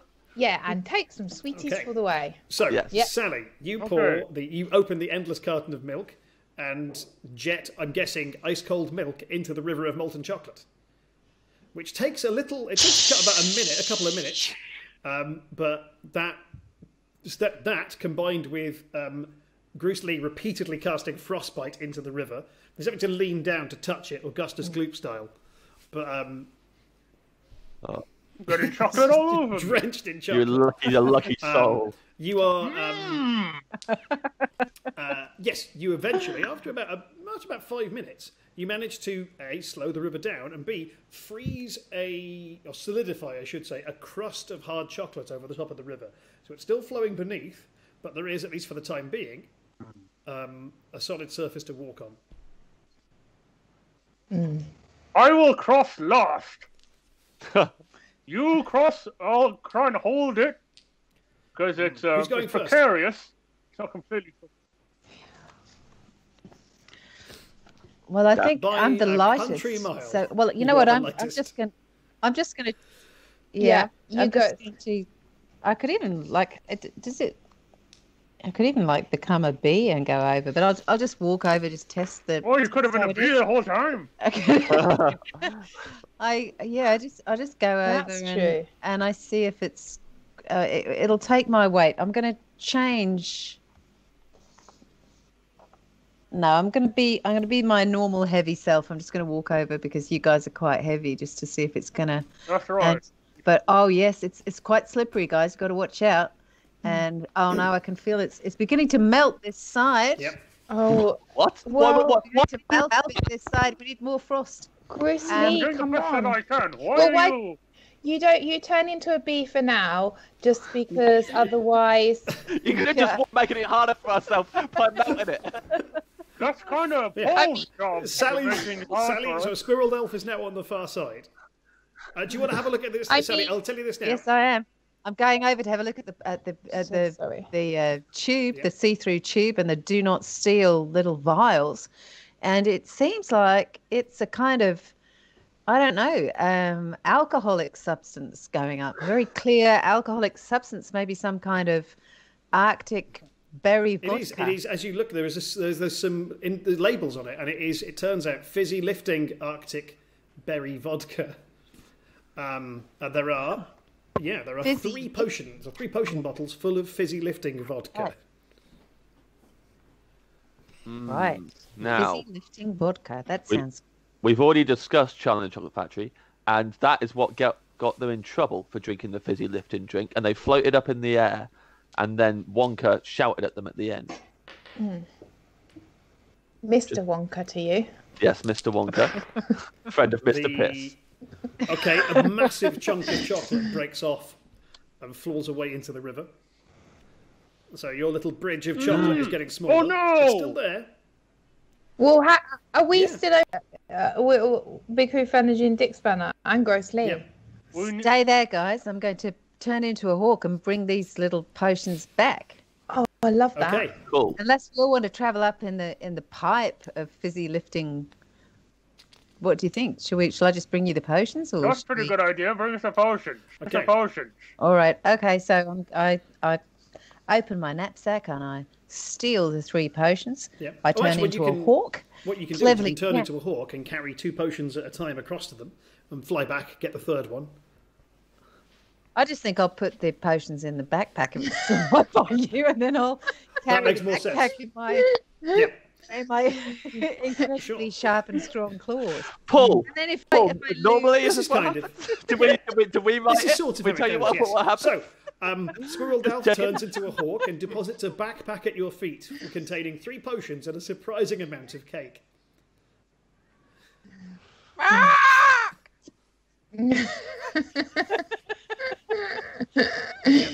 Yeah, quite right too. Well, what do you want? Do you want to drink these potions? Yeah, drink the potion. Yeah, excellent. For the next 5 minutes, the 3 of you can all fly. Oh, do we have to under the earth? It's like no use flying under the earth. No, but you have to fly over the chocolate river. This has been the problem. Fly over the chocolate river. Okay. Fly over the chocolate. Yeah. Let's fly then over the river. Yeah. We fly back up the steps, up into the village, and finish eating those robots. No, Dick Spanner. Do we? Maybe we do. And then we fly back down the steps, eat all that stuff. There's But so I mean, much stuff do we we haven't know- eaten on the way here. There is, but we don't know that Krampus came down here. This Actually, might be a bit of a detour. Sally, Like, have there been there's been no blood on any of the that's cakes? true. Sally, So would you sorry make about a that. Sorry survival about check, please? With advantage, because you are a hawk. Tell me, Roll 2 is red that and keep red? the best one. All right. Okay, thanks. They're both shit. I've got three. Yep, there is 3 and a absolutely no 2. indication that anyone's been here. You've discovered this chamber. Phil, Lou, and James, could you each make a survival check? But just a regular roll 1 red die and add your survival to it. 12. 15. 17 plus Lou, 2, you can see, 19. there are big hoof prints that make their way through this chamber, and you can see where somebody's jumped from one side of the river and landed on the other one and gone to that other door. James and Phil, you can also see that. But Lou, what you can see, you can make out the door on the opposite side, the one that I'm desperately trying to get you to go through. Yeah. Has the crossed, like crossed swords carved into it, but they're not swords, they're snooker cues. Well, guess what? We're going to go through that door. I thought we might. It's true. So, everyone on my back, and away we go. We can already fly. but let's have a little bit of fun on the way. Stop trying to get us a good on your back. Okay. We told you before. We have to, as you all take potions of flight and then immediately sit on somebody else, making the potion choice redundant, and fly towards the next door. We're going to take another little break, but I can tell you some good news, which is the audience has voted, and they have decided that the first phone a friend option has gone to James. You can, at any point in the next segment, phone a friend for advice. That will come back to in the next segment. Don't forget, you can still throw money at this campaign to get all of our cast members to pop costumes on. I won't lie, James's one I think is going to look pretty good. But we're going to take a quick break to have a look at one of the Comic Relief videos about some of the good work they're doing. Again, please donate anything you can afford to give to this cause. It's going to help the most vulnerable people in the country through the winter months, which I think we can all agree are pretty rough. We'll be back in about 5 minutes. Stick around.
My name's Courtney, I'm 17 years old and I live in Edinburgh.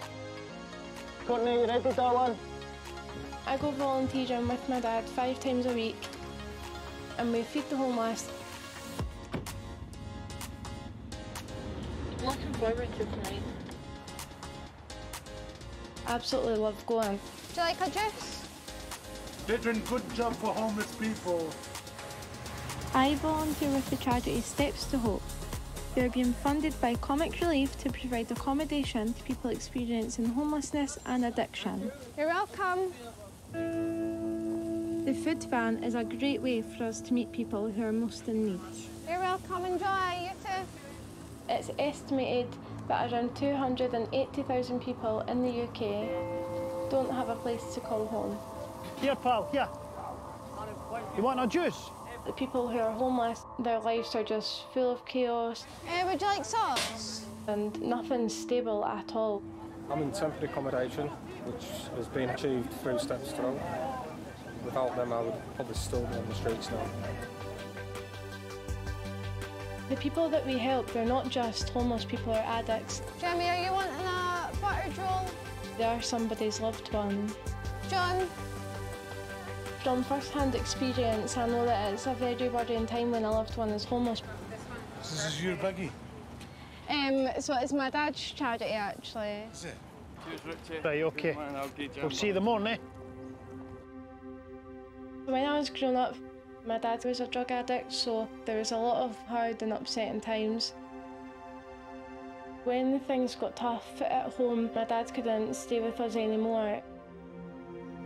I used to just sit in my room and just think about where's Dad, where's he went. I hope he's safe. When I was 10, 11-year-old, my dad relapsed. I'd had to say to him that I couldn't have him in my life anymore until he got better. I'd say it was 9, 10 months that I wasn't talking to him at all. It was devastating. Then on Christmas Day, he had asked me if I wanted to go with him to hand stuff out to the homeless. I immediately said yes. I felt like my dad was really trying to change his life. We handed out 10 Santa sacks of clothes to the homeless. Then the next again year it was 40.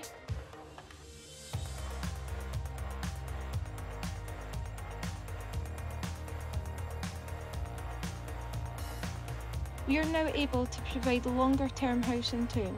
We've been doing a lot of cleaning today. We're just making sure everything's ready to move in tomorrow.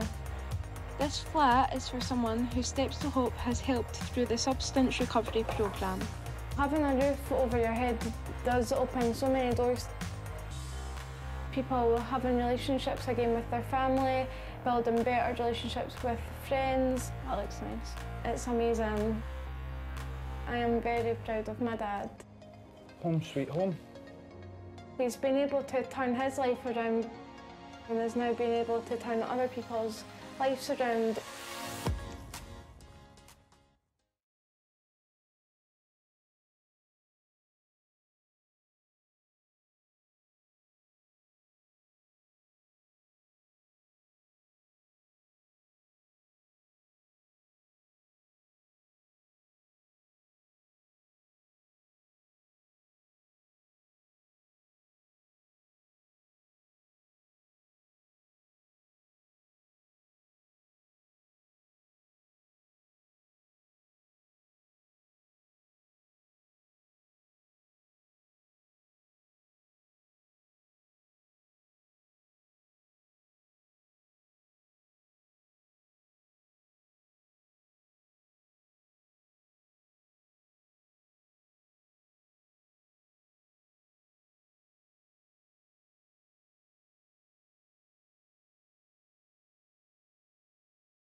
Welcome back to the show. This is Comic Relief Plays D&D 2 with our guests Lou Sanders, Sally Phillips, Phil Wang and James Acaster, currently trapped in the Krampus's Sugar Dungeon, which is a phrase I never expected to say out loud. It's certainly not scripted.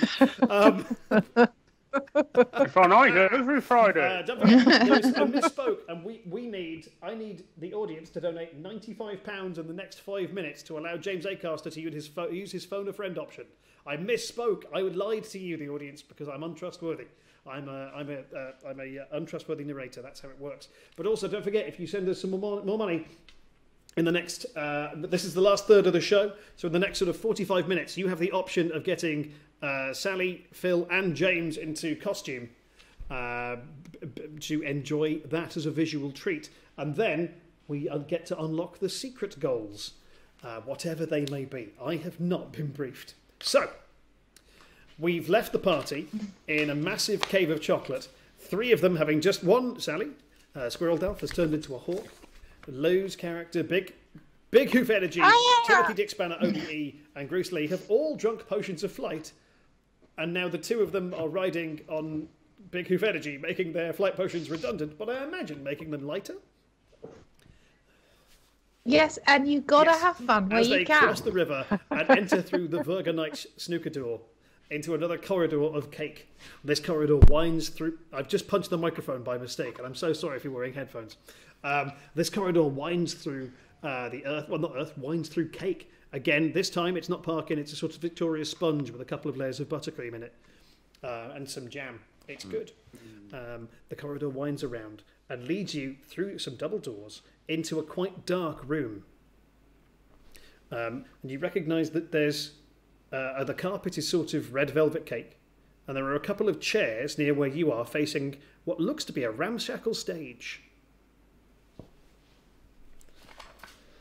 A stage. A stage?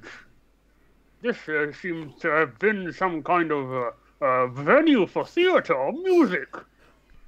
Oh, I had no idea. The Krampus had such a creative soul. Yeah, he seems all right if he likes the arts, doesn't he? Very important to support the arts these days. Hold on a second. This is the Birmingham Glee Club.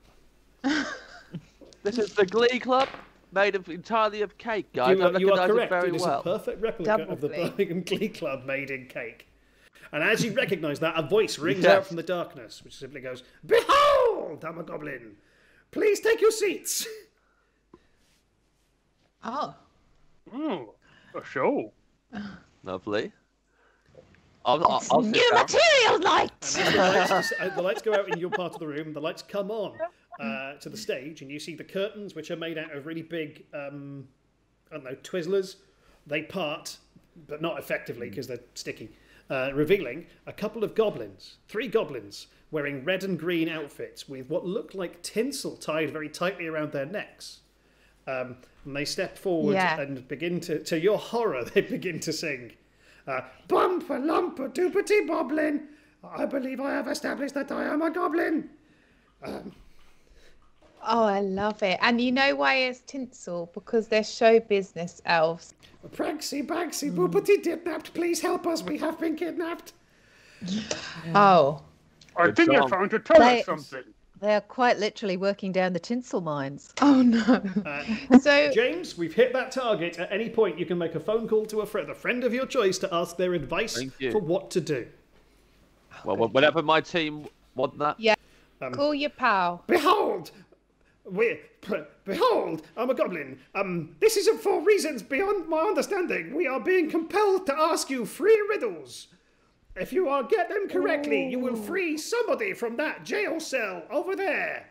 And I hate audience interaction. Great. Great.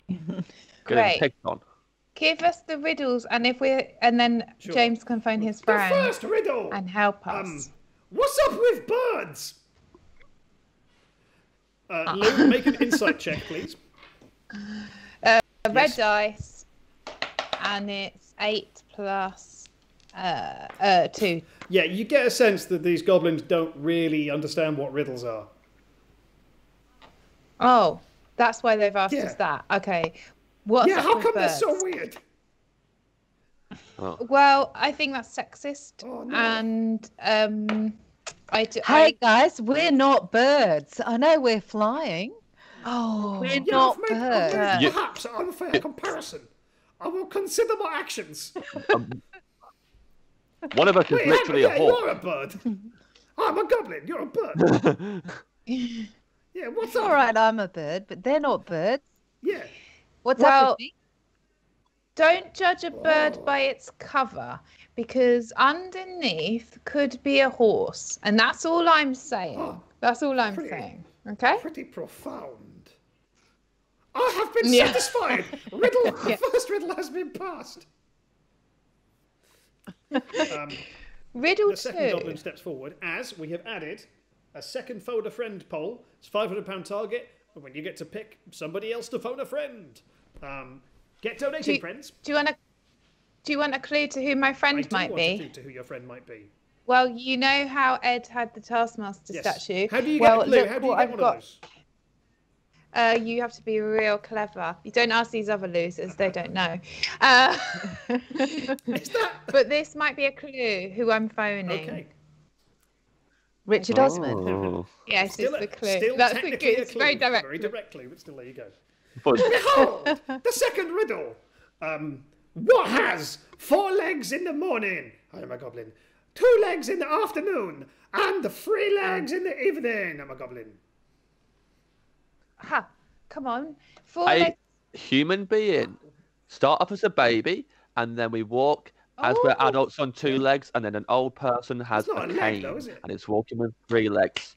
That's brilliant. How the riddle works. I guess it kind of works. Yeah, sure. I was. Baby to the grave. Yeah, it was going to be like a dog we found. Oh, yeah, might It had an accident and then we glued. You added a leg to a 2-legged dog. It could also be me. 4 legs in the morning. I could be a wolf in the morning. Yeah. And then I could be, that's the best one. You know, an elf in the afternoon, and then 3 legs. It could be an unlucky wolf again. An unlucky wolf. An injured wolf. Yeah, it could be me and getting off with a worm. Yeah, there's a. Thank you. There's an image. Yeah, okay, yeah. Actually, worms No, but don't we'd have be any like, legs. but like a mouth terrible worm would be man. like a 3rd leg, so I will accept this. If only because you've painted a very vivid picture. Now, the final riddle. Guys, go by the doors. Go by the doors. Behold, there are 2 sort of jail cell things here. In one is a friend or something like that, and in the other is your doom. Now, these other 2 goblins, well, one of them cannot lie. Also, he likes big butts. The other goblin cannot tell the truth, but he hates big butts. The butts aren't part of it. You might ask them questions to discern which of the cells is safe and which one is dangerous. Okay, well, let's get the one who can't lie, I think. Well, I don't think we know which one can't lie. Do we know which? No, that's confusing. Do we know which one can't lie and which one can only No, tell the that's truth? the entire premise. Thank you. Yeah. James, would this So, be? Is this a suitable time to call we for help? asked- Okay. No, because I know this one. I don't need to phone him. I think I know it. We ask either one of them. If I ask the other goblin, which room has my friend in it, what will they say?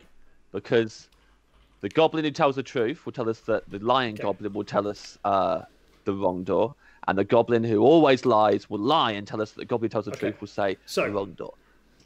Where did you learn that in school? That's absolutely brilliant. Pretty clever. Yeah, I can't remember. Okay, so the first goblin simply goes, yeah, well, he would tell you that one over there on your right, my left, your right, he'd tell you that one is safe.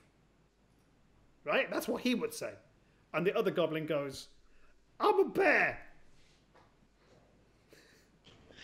Oh, yes. So the first goblin's door is safe. Oh, is it opposites? Yes. Yes. Is that right? Keep in mind, there's I'm one- not there's- clever. We There's go. one- The one who cannot tell the truth has said that he's a bear, unless he actually is a bear. I mean, I'm a colonel in the army, and I can every time I sneeze, I make a cow. No, yeah, okay, so he's lying. So the other one is telling the truth. What did the other one say? I wasn't listening. I know. I suppose they have very sharp ears. Because they have very similar voices, which I realise is the first goblin's like, no, I said that he would tell you that one is the dangerous. No, that one is safe because that's the dangerous one. Oh, bollocks! I'm not very good with maths. The first goblin can't tell a lie, so he says that guy who's a liar would say this one. The answer's right there. The answer is it's the first goblin's door. Wait. The first goblin again. If I'm perfectly honest, I'm not like I've forgotten. I'll just check. What? And the first goblin goes to the door on the right. Oh no! Oh yeah, okay. He goes to the door on the right, opens it, and explodes. Oh. Maybe I should phone my friend. Yeah, phone your friend. Phone your friend. Yeah, I'll phone up. Yeah, I'll phone up my friend. I'll put it on speaker. Oh, hold on a second. I remember. My friend told me to only phone him on FaceTime audio. Because the signal in his house is not good. Okay. Here we go. Do we know who you're phoning? Yes. Well, they don't know, do they? John Butthammer. Oh. Can you hold it a little closer to the mic?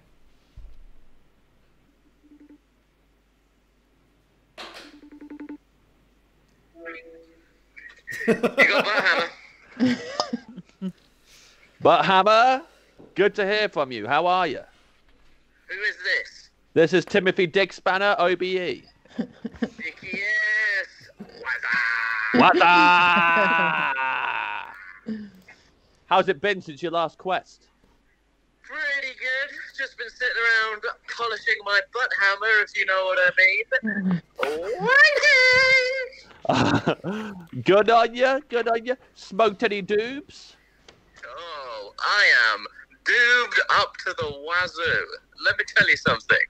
Butthammer has been smoking them blunts. Good on you, Butthammer. I'm glad to see you haven't changed. You're a good guy. Listen, we got a little bit of a problem. One of the greatest guys.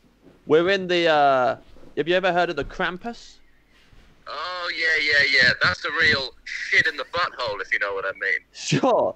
So, the Krampus, we're in its cake den, and there's two goblins guarding two doors, and one of them has a friend in it, and one of them has an enemy in it.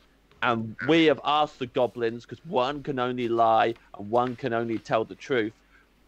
We have tried to be clever and find out where the friend is, but what's happened is the good goblin, who can only ever tell the truth, has looked in its room and has exploded. We now are kind of stumped because we thought that was the good room with the friend in it, but that goblin's exploded. We're not sure if the room's safe. How do we figure out which room has the friend in? The goblin who can always lie is still alive, but the goblin who can always tell the truth has exploded. And how many rooms are we dealing with here? Pardon me?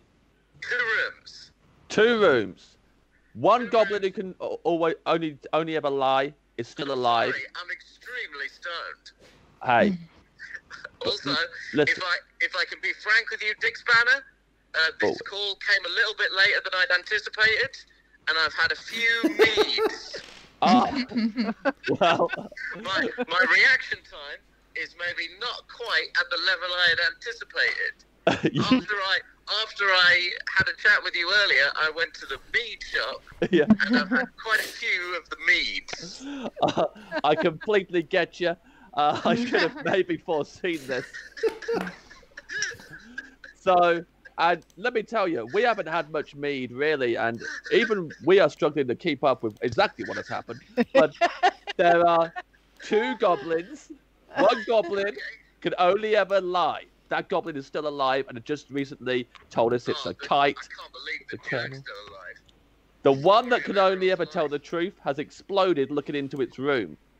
Right. We need to figure out which of the 2 rooms contains a friend, and if it And if it is the room that we think it is, which is the one that the good goblin went in and exploded, how do we go in without exploding? We're being really thick now. Hold on a second.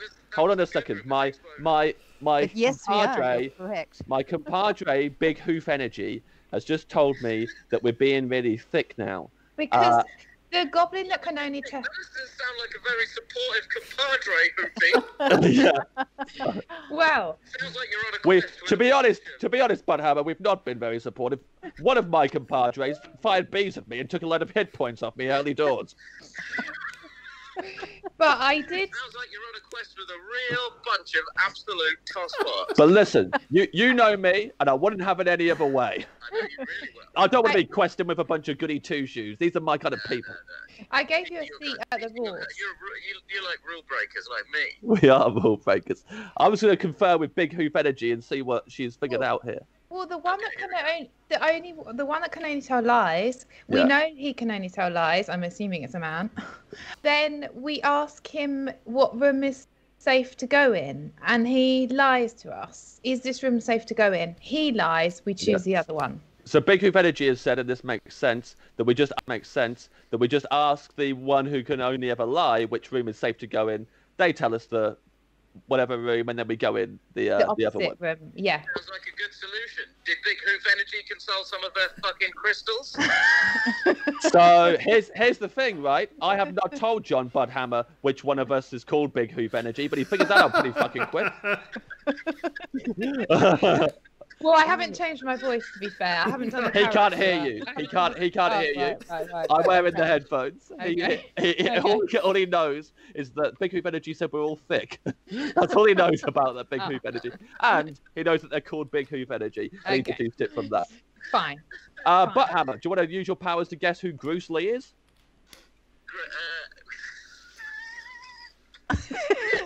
Is Bruce Lee, by any chance, Sally Phillips, a gentleman who may or may not go by the name Philip?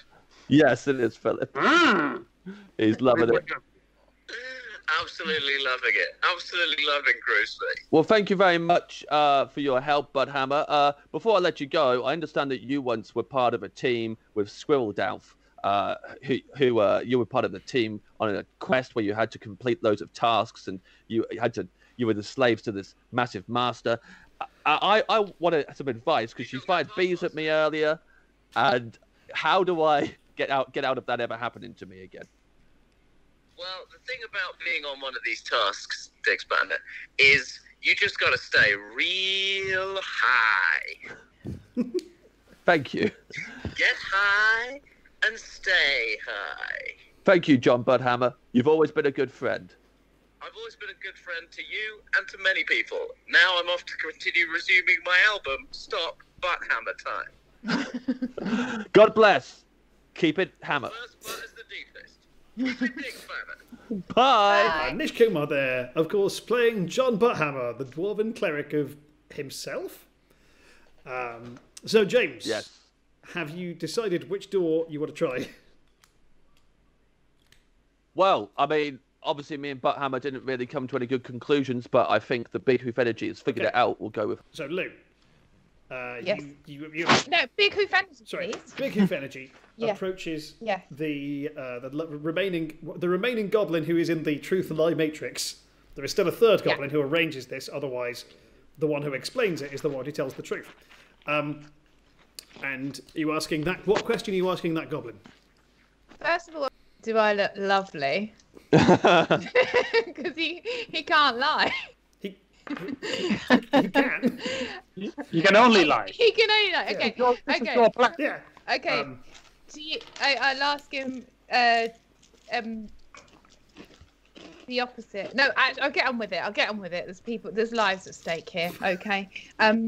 So I ask him what he can only lie. So, and do we know if he's nasty? You don't. Okay. Well, okay, so look, Goblin, listen to me now. What room shall we go into that's safe for I'll go us? into the one that blows people up. Okay. We go into the opposite one, guys. Not the one that blew up. We could have worked it out. Long way around. blown up. I mean, we go into the room, the only room that's still standing. Let's go into the only. You go into the room that you haven't watched kill a person. We are. And within. I said it before. You open the door. You open the lock on the door, and within, yeah, you have found. There is a friend in there. A friend the audience has chosen for you, and that friend is a horrible goose. Which is just sat looking at you. Okay. Honk, and then waddles towards the door. It's Stuart North. Okay. Most geese are horrible, in my This opinion. is a particularly horrible geese. goose in that. So this goose will work with you to a degree. It is the Untitled Goose, and it has a couple of abilities. It can, amongst other things, it can cast a couple of spells, mostly based around honking. And, it's a magic. Yeah, magic it's pretty good in a fight, but it also has a special ability, which is yoink. Whereas if you can position that goose near another character, you can help. The goose is able to steal an object from that character with comparative ease, and then run off with it. But it just probably throws it in the ditch or something because it's a prick. Right.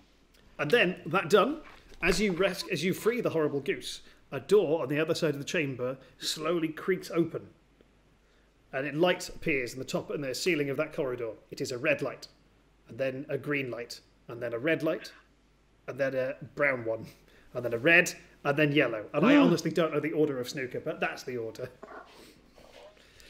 Okay. I do not like this. So someone's coming. Can we see who it is? No, the lights are leading. They're kind of leading away from here. It's like a path. Let's follow the lights. Follow the path.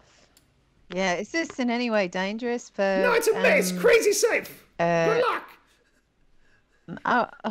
Well, hold on. There's that goblin who can only ever lie. There's those other two goblins who are performing.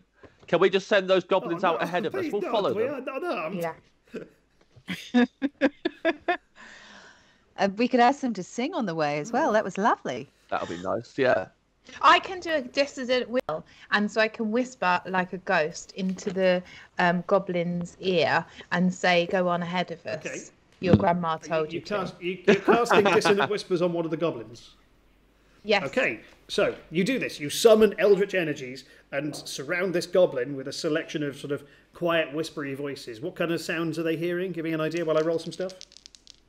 Why don't you go through the door? Your grandma said it so. Something like that. Okay. You comforting but creepy. That's also my pulling voice. Come back to my house. As you whisper, "Come back to my house," into the ear of a goblin, you do 15 damage to that goblin, and it dies. It just falls down dead, blood pouring from its ears. The one goblin left is the goblin who can only lie. That seemed reasonable. Okay. I'm calm.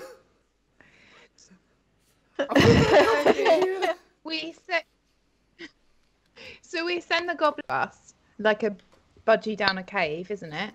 And just see if it's safe. He's 2 meters ahead of us at all time, and that's not because of COVID. Okay. You make your way down this corridor, forcing a terrified goblin to go ahead of you. Oh no. After the corridor's quite long and winding, as all of these corridors have been. Only this time you're walking through what is almost certainly some kind of dense chocolate fudge cake. The goblin, as the goblin's walking ahead, you just hear a sort of a click, and a blade scythes out of the wall, slicing that goblin in half. Oh no! Wow, this isn't good. Good job we sent it ahead. Well, yeah. The sound of will death go off now and again. That's death. What should we do then? Because just we've got to. The dead goblin, you can see a set of ornate doors made of shortbread. I know where I'm headed. Yeah, I've got a cure wounds spell. I mean, I can cure wounds. I don't think I can cure death, though. I think the goblin is done. Yeah, let's go towards the door. Let's. I also have an enhance ability where I could make the goose a bit more magic? Yeah, if you could make the goose a bit more magic, I was going to say that. What kind of skills would you like the goose to have? As long as they're related to an animal in some way. You can make the goose stronger, more dexterous. You can make it. You can make it more resilient, more intelligent, wiser, or more charismatic. Whatever you think would be more useful. And I'm just going to chip in here and suggest to the stream that if you would like another phone a friend opportunity, because we've been promised a person who may or may not be Richard Osman.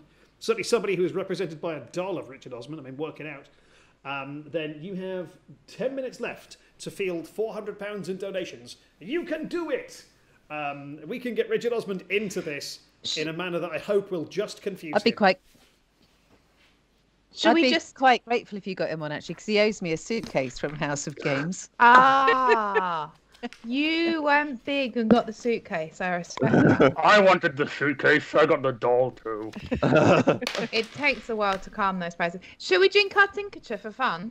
You absolutely can. Cool. Just drink our tinctures to make us stronger. Yes. All right. Scarlet. Sure. If you want. What flavour did they send out to everybody?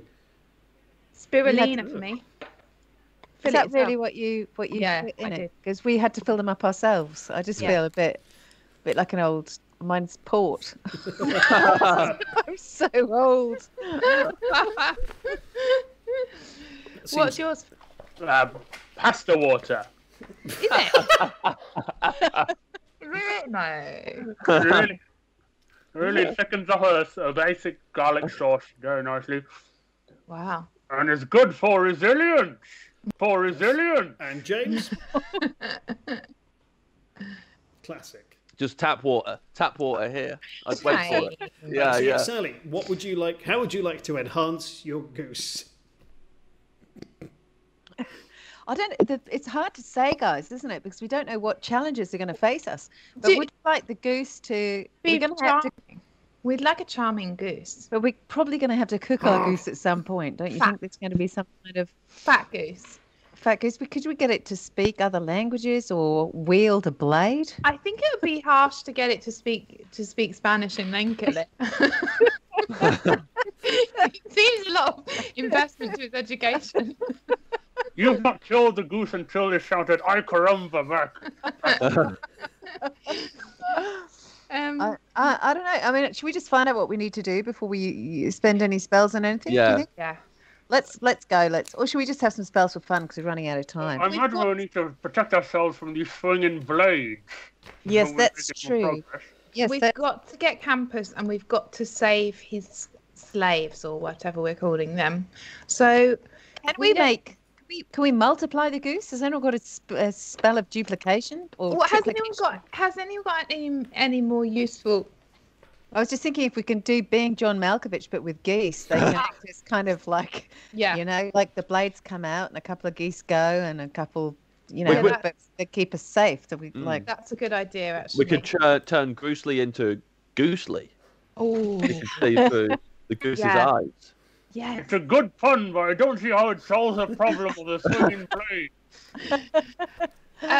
I don't want to show off, but I can pick stuff up at range. Just keep that in your heads, lest it comes up in a bit. You know what I mean? I think we're going to be okay with the blades. I think that goblin took the only one. Oh, okay, just a single shot blade. Okay. I can heat metal. I wonder if I can just melt the blades. Oh, that's a good. If they come out, melt them. Squirrel dwarf, yes. We've got a plan. Who's heading down the corridor first? The goose. The goose. The goose. the Spanish-speaking bilingual goose. The goose? Does the goose speak Spanish? Yeah, sorry if you missed that, yeah. Okay. The goose just gives you a look and flies down the corridor, avoiding any potential trap triggers. Right. And then, to the extent that a goose can, it lands and flips you off. Oh. Goose. Wow. It is a horrible goose. But we're going forward with confidence. We are confident because Squirrel Dwarf can melt the metal. Yeah. Yeah. So I'm going to just start exuding my metal. I know what. I'm just going to walk very slowly down as a bee. As bee. Will a bee trigger the blades? No. Paul? Yeah. Well, are you A bee not won't. still a So hawk? how big do I have to be to trigger the blades? Yeah. Paul. Am I? It's Paul. supposed 2 to be hours. only a hawk for a few minutes. It's been like hours. You don't have to I be, have but to you be a can still hawk be for a 2 hawk. hours. All right. Paul, Will a hawk... Oh, sorry. Go on, Keep James. interrupt. I was going to ask Paul, on a scale of 1 to 10, how much do you want us to go through that door right now? Well, let me just check the timer. 1 billion. All right, we'll get down melty metal lady, and I'm gonna go like we'd get down there, but also Dick Spanner and Grocer can squiggle down there, and they won't set the blades off anyway. Also, I should point out, Sally is still. If you want to be a hawk, Sally, you can still be a hawk. The other 3 of you are flying. Oh, You still have the effects of flight potions. Get us down there then. Okay, well, Fly let's down. please. I wish you'd reminded us of that, Paul. Yeah, fly to the door, please. We're flying down. For We're God's flying, sake, let's fly to Okay. the door. we're flying through the Okay. door, and that's the truth of it. Dick Spanner, you're the first of the Yes. party to reach the door. Once again, it has this door has the sort of each door. There's 2 doors. Each door has a sort of bearded goat head symbol iced on it in royal icing, but also crossed snooker cues and a side-on portrait of John Virgo, and also Oh, a this makes motto me which is sick. darts are shit. What the hell? Right, everyone, this is proper Bergenite HQ. That goat head represents the Krampus. We've got to all have our wits about us. I say we eat this shortbread, take a 10-minute nap, and then walk through this door. No. Yes. No. Well, what do you think? All right, we can do that fast if you like. Yes, let's do Or it. we could just use my gun, my moonbeam gun that uses the power of the moon to blow things up. We can just get through like that. Love Which that. would make the shortbread kind of snack sized. Yes. Normal Have biscuit we size. checked the door is even locked? Oh, we're I joking. think trying the door would be the So, first Phil, step. Bruce Lee just steps out and pokes the door, and sure enough, it just swings open about half an inch. It is not locked in any way, shape, right. or form. There you go. That's There so you are. annoying. I really want to It's find coming. something. Everything just keeps bending. All right. Thank God for that. We need another. We need Okay. another 70 Let's quid go for another through. friend option in 3 minutes. Do it. Get on it. So, Phil. However, as you poke the door open, you hear a sort of twang sound, like a piece of string has snapped that was under Oh, no. tension.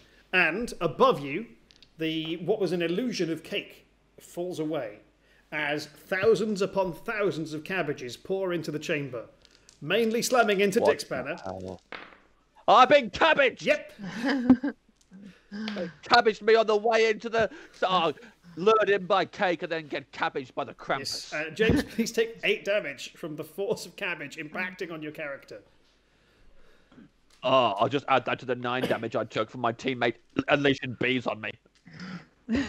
I'm just thinking what a shame it is he isn't German, because then I could make a sauerkraut joke, but I can't. I will say this. I saw on Twitter this week at least 5 people suggesting they'd donate more if I cabbaged Acaster. That's happened. Hold up your end of the bargain, chump. Oh.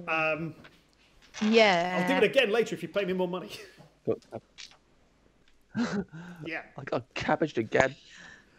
In fact, Cabbage is very cooling for Chuckle Brothers. Did you know that, Lou?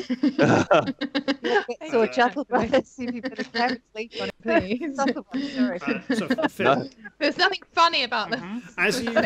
as you stepped away from this torrent of cabbages one at a time landing on Dick Spanner's head, you can see through this crack in the door that behind it lies a sort of massive ornate temple made out of intricately decorated cake walls with very hardened royal icing pillars, candy pillars in it. The floor of which is like a foot thick clear sugar crystal, with a big hole, like a sort of moon door hole in the middle. And you can see at the far side, on a cinnamon bun throne, is the Krampus, just idly playing snooker. It's him. It's the playing- Krampus guy. And he's doing his favourite thing. playing snooker. Sitting down. While sitting He's down. really it's very casual about difficult to do. Wow. So what we're going to have to do is, I sense we're going to have to beat the Krampus at snooker, or should we just blow him up? I would like to attack him personally. He just cabbaged me. I do not Okay. take that lightly. We also have all these darts, remember? Yeah. So many darts. You're amazing with your memory. Thank you. Or I could. I presume we were all paying attention. It is very much the base requirement. I could kill him softly with my song. Killing him softly with my song. As you begin singing, the Krampus looks up, as if aware of people singing. It often being referred to as the opposite of stealth. Well done, Energy. The Krampus will... Okay, the Krampus vanishes. And then you hear a voice. Problem solved. Which is going to be me attempting some fun voice work with, I won't lie, builders in my house that have filled my throat with dust today. We'll see how long I can do this voice for. Welcome, friends. It would seem that you have too forgotten the old ways. Still, it is my duty, my divine task, to educate the masses by disciplining as many people as required, until mortals learn to fear the winter again. And the rules are simple. Be nice, don't be naughty. But you people have broken into my home. You stole fizzy-lifting drinks. And it just remains to be seen who has been the most naughty. And to wish them a very Merry Christmas. At which point... Christmas? Okay. Guys, we need to do something fast because I'm pretty sure I've been the worst out of all of us. What about if we offer up the goose dressed as you? It's just an idea. It's just an idea. I'm happy to go with it. And we say this is Dick Spanner, as you know, I and should hate make him. two things very clear. One is we have reached our next fundraising goal. We have another phone a friend available, but I do not know who we're going to call. If somebody can let me know. Oh, it's currently, there's a poll. The poll has ended. Lou, you have won a phone a friend vote, as called for by the chat. Oh, wait. And the second thing I should mention is that there is a thunderclap and a bright light flashes in the centre of this chamber because the audience has picked the other villain you'll be facing, and the audience has chosen that you will be facing off against the Gingerbread Dragon. Oh. As a 20-foot tall dragon made entirely out of gingerbread manifests in this chamber, and it rears back and exhales a sort of hot, spicy breath. What is its breath weapon? Sorry. Oh no, its breath is just a torrent of hard candy. Huh. Right. Right. So we've got to fight Gingerbread Dragon, and we've got to fight Yes. Krampus. Okay. Well, what do we do? Do you want to phone your friend? Yes. Maybe they will know what to do. Yeah. I mean, he's quite old, so he might be in bed. But Lou, this is important. Get him to describe what he's wearing, top to bottom. Okay. okay. Yeah. What? That might take a long time. He's quite tall. Okay. Speaker. Okay. Nice and close to the microphone, please. Would everybody else roll initiative?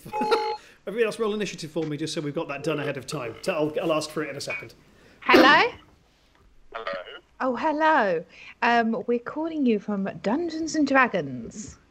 Of course, yeah, for sure. How are wait, first of all, everyone wants to know what you're wearing head to bottom to toes. I am wearing a pair of jeans. Pair of jeans. I'm wearing a white t-shirt which has Lonsdale written on it. Lonsdale. And a blue, what do you call it, a V-neck jumper. Oh, very trad. Pants. Oh yeah, well you know me. I was about to say I'm a 49-year-old man. I'm a 50-year-old man. Get with the program. You're 50. We thought you might be in bed, but with it being 10 o'clock and everything. I mean, listen, I'm about to go clubbing, but you caught me on my way out. I've got my Richard Osman doll behind me. Forever pushing the brand. I should have put a copy of your book in the background as well. Oh, that was what, the Thursday Murder Club? Yes, it doesn't need promotion, does it? So moving on. We wanted your so clever. Richard, oh so clever. And what are we asking him, guys? We need to know how to defeat the gingerbread dragon that is firing hard candy at us. Okay, there's a gingerbread dragon. He's 20 foot tall. I imagine it's a him. You know, in your neck of the woods, really. A neck of the woods. A gingerbread what? Dragon. Dragon, okay. And then there's a monster called the Krampus, and we have to fight both of them. And we haven't really got any useful spells. I've got a spell called Going to Sleep, but I don't think that's going to cut it. What do you think? We've got Squirreldorf. I can create or destroy. I can create or destroy water. Yeah. That's not. Yeah. Well, that could like dissolve the dragon. Do you think? Grossly, what's your special powers at this stage in the game? Oh, I can do a big thunder shock and thunder him about. He's. Yeah, that makes sense. I mean, you were holding the phone to the computer while wearing headphones, which meant he absolutely couldn't hear any of us. Well, that's rude.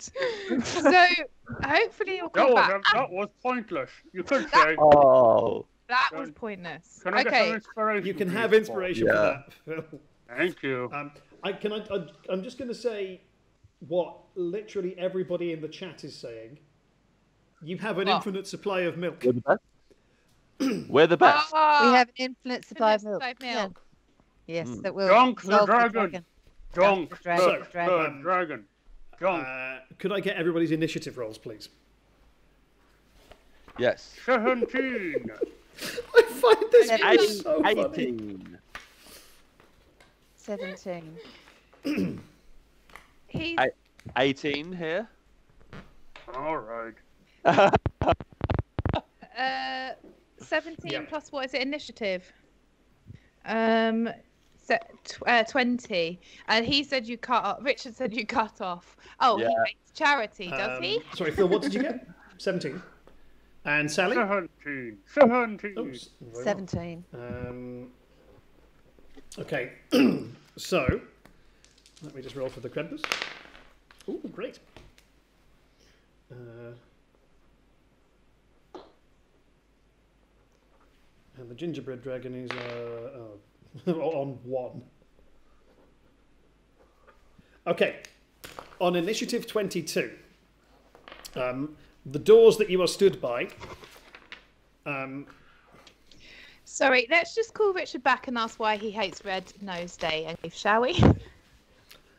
Let's. Hello, Richard. Hello. Oh, we were just checking that you didn't hang up on us and you don't hate Comic Relief. Near the mic. I mean, normally, the charity, as you know, I would pick up on. But listen, if Richard Curtis is involved, then I show the respect of staying on the phone. Yeah, I love that. Okay, good. It just did leave a bit of a sour taste, what with it being for charity and everything. So I just thought I'd call back so everyone knows that you're actually a good guy. Oh yeah. It's literally it's a phone thing rather than a hatred of humanity thing. Yeah, and also we've decided to do your catchphrase in light of you, and we're solving it with milk. And you've always said that, haven't you? Oh, I always say solve it with milk. Solve it with milk. With milk, yeah. Yeah, we've got like an endless supply of milk. Is that? Well, listen. So. Oat milk, cow's milk, goat's milk, all the milk, soy milk. Yeah. You know, however you want to solve it. Thank you. So, well, lovely to chat to you. And Hello. Is that it? That's yeah. Genuine question: does Richard have any thoughts about how to kill the Krampus? Oh yeah. How much money have I raised? You've raised. Well, we did get £70 to call you. Oh, you got 500. 500. 500 £500, excellent. Yeah. But that's just a little tip at it on the end. You probably got more actually. But Paul is a dungeon master. Is that right, Paul? Oh yeah. And Every single time you ring me, Lou, by the way, you're with a dungeon master. I know. What can I say? A girl's got a lifestyle. This is the first time it's been rained. Yeah. Yeah. Usually it's just another Friday. Normally it's some other relief. Yeah, exactly. Thank you. They did say to keep it family friendly, but I did. That ship sailed a while ago. That ship sailed because I said who wants to name. Who knows? Met you before. I said who wants to name my tits, and I called them the Zuckle Brothers. So, but anyway, what should we? Oh, listen, whatever money I was donating, I withdraw. What? That's what the Dungeon Master said. What do you think we should do? Paul Dungeon Master wants to know about how can we fight the Krampus and this big tall guy. And the Gingerbread Dragon. Yeah, thank you for remembering. Dunk the Gingerbread Dragon. In the milk. That's what I said. It's brilliant stuff. Thank you so much. Thank you. Could not be more of a pleasure. All right, bye bye. Richard, can you just ask him how you destroy a very, very tall man? Oh, which is the Krampus. How you destroy a very, very tall? Has he gone? He's gone, but he did. But he did say dunk the gingerbread man. Good idea. Yes. Great idea. We already had that one. We just need to know how to destroy a tall man. A tall man. We had that one 15 minutes ago before you rang him again. You're joking me. So, this is what I said. I said, dunk him, dunk him, dunk him. And then you rang him. And then you said, let's call this at Osman again. Oh, you don't. That was sour taste in their mouth that he'd hung up. So I'm so sorry. Well, I didn't hear. You can try and make out that you're worried about the listeners and what they think of Richard Osman, but really, you were worried that he'd hung up on you and he didn't like you. And then you rang him again. Oh, it's 50-50, 50-50. But let's get on with the plan of this kneecap him. What, we already decided. We already decided to dunk him in all our milk. It's the Krampus. The Krampus. The dragon. We've Krampus isn't here yet. All Alexander Armstrong. The Krampus. And just confirm. Just to be clear, right now, you are aware of a gingerbread dragon in the centre of this temple next to a big pit. The Krampus has vanished. Milk. Fill the pit with milk. With milk. Fill the pit. I'm with you. Fill the pit. You know what? Orcs are much more intelligent than you let us believe. I think this orc is by far the most intelligent creature on the. I'm usually the dumbest one of the group. On this adventure, I'm fucking Einstein. So, first things first is the Krampus appears next to all of you, and having discerned that Dick Spanner was the naughtiest, having been the only one who's extorted goods from another entity. Okay, we get it. We let Dick Spanner go. We give Dick Spanner up. James. Oh my god, I got a natural 20. Yeah. Deal with this. The Krampus grabs Dick Spanner by the scruff of the neck and throws him into his bag. Oh, no. You are now trapped in what is technically an extra dimensional space. You're on the inside of the Krampus's bag. Wait! Sugar. James, make a perception check. Absolutely. The bag is just full of bones of creatures that have died here. Excellent. 15. I'm going to come back to that on your turn. But next, Lou, you see the Krampus pick up Dick Spanner and just throw him into this sack and just start cackling. It is your turn. What would you like to do? Well, I've got Mage Hand, and that can pick stuff up at range. Yes. So I'm going to pick the bag up with Dick Spanner in it. Yeah, sure. Would you make Lou? Would you make a charisma roll for me, which is in the orange section of your character sheet, because that's how you do spells. Babe, I don't need to roll. That is 20. That's actually 3. It's 3 plus. Oh dear. Well, what's my normal? Yours is, I think, +4. Well, that's 7. Not very good, but it's a lucky number. It is a lucky number. Let me see. Let me make the Krampus roll to resist. Oh, okay. That's a 1. Yeah, sure. I will let this fly. Again, if you're watching this at home and you play D&D, this isn't how it works, but look at the time. So, yes, you manage to wrest the bag with your mage hand. You conjure up a ghostly hand. It grabs the bag out of the Krampus's hand and just yanks it away from him. So it's now sort of hovering between the two of you. James, this knocks you off of your feet and back into this pile of bones. Ah! You Am I still in the bag full of bones? But on your turn, that 15 perception, you spot something glimmering in the bag. Amid all the bones, there's something golden in here. Yes, right. Well, I'm going to pick it up. My friend, you have discovered a somewhat rare magic item. No. Oh. It's no. Sally was telling us what I'm it afraid is. not. It's a mask, a gold mask. It is, in fact, you have discovered the death mask of Greg Davies, the legendary Emperor and Taskmaster. This is a magic item inspired by Greg Davies. That's hashtag Greg Davies Death Mask. But yes, you have found the death mask of Greg Davies. What would you like to do on your turn? Wonderful. Well, obviously, I'm instantly putting on the death Much mask. like the film Jim Carrey's The Mask, the gold mask wraps around your head, giving the impression your face changes to that of Greg Davies. And as soon as that happens, as you look through the eyes of this mask, everything is tasks. Everything is potential tasks. You now have the power to 3 times a day command other creatures to do, and I quote, bullshit tasks. They cannot be anything effective. They can only be Taskmaster-esque things.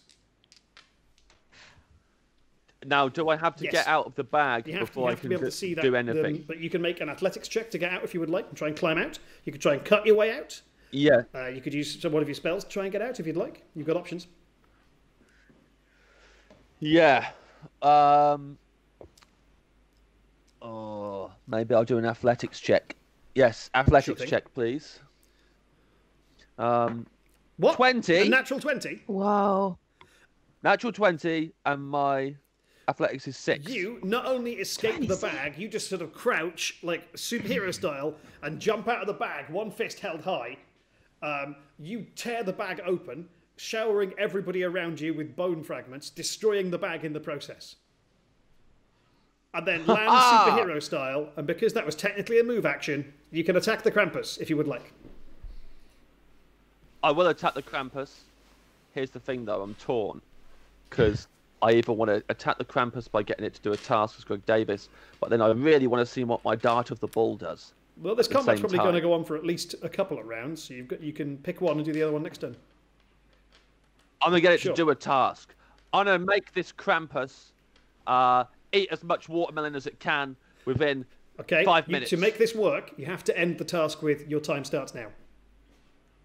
Your time starts now. And he gets to make a saving throw. Nope. The Krampus immediately turns around, and back in its cave there is a big pile of watermelons now. And on its turn it will be head... Oh no, it can do this on its turn. It jumps from where it is to the watermelons and begins cramming... And begins to... My microphone has just disintegrated. And it begins to cram watermelons into its face with fervour. Next up is the goose, which is... the goose simply flies after the Krampus and is going to attempt to steal the shield from the Krampus's belt. Here we go. Here we go. Oh, it's on the belt. Yes. Yes, it is. How is the goose going to do that without It's going to use its beak. Use its beak. Would it Sally. like one of my enchanting? I've got an enhancement spell. Enhance ability. Yes, which ability of the goose would you like to enhance? The bloody beak, I imagine. I can give it any. Give it hands. I might give it the invisibility of plankton. 100%. That's 100% not how that spell works, and also plankton are visible. But I love this sentence. It's my favourite interpretation of a spell I've ever heard. You imbue that. You use. We don't have time for that, and this is funner. You cast enhance ability to give the goose the visibility of plankton. The invisibility of plankton. Invisibility of plankton. So Krampus won't be able to see the goose, and it will be able. Not the size, mind. The goose becomes slightly translucent, which I will say gives it advantage. So mechanically, this gives it advantage on this check. Translucent. Translucent. Inspiration for Give me an inspiration. Give him the shield for that. Goose has managed to get the shield off of the Krampus's belt, and the Krampus hasn't noticed because it's too engaged with the watermelons. And the goose is now, however, in the open, right next to the gingerbread dragon. Phil, it is your turn. I'm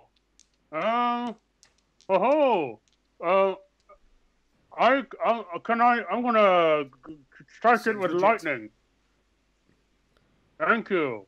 I've got a spell called Witch Bolt, and I would like to cast it at him. That seems reasonable. At who? At the goose? At Krampus? At the At Krampus, dragon? just to give him a bit of a shock. Do we think that the dragon's just going to just dissolve of its own accord in the milk? It's in the milk. It's Okay, breaking Phil, apart. would you make a spell attack check? Oh no! Would you like to use Natural one of your one. rerolls? Good choice. Yes, please. To which you're Hey! adding 5. Yes. That's a hit. You have hit the Krampus. You may strike Excellent. it with electrical damage, which I believe is for which belt 1d12, which is the orange dice. 3. Oh no, orange. Sorry. One no, lightning 1. damage to the Krampus. Yes. This is gonna take a it while. is. Hang on, what's the Krampus vulnerable to? Oh, not lightning. At which point, Sally, it is now your turn. The group has, variously, destroyed a bag and distracted a beast with watermelons and has single-handedly, completely ignored the dragon. But we reckon the dragon is Well, no one dissolving has- in the milk. No one has right? applied It's made milk of gingerbread. to the dragon yet. All right, I'll Excellent. do that then, please, That Dungeon seems Master. reasonable. Yeah.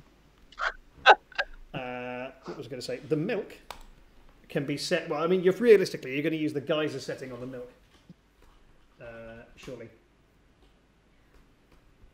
Yeah, no, geyser of milk. That sounds like it'd be a great idea. That being the case, would you be so kind as?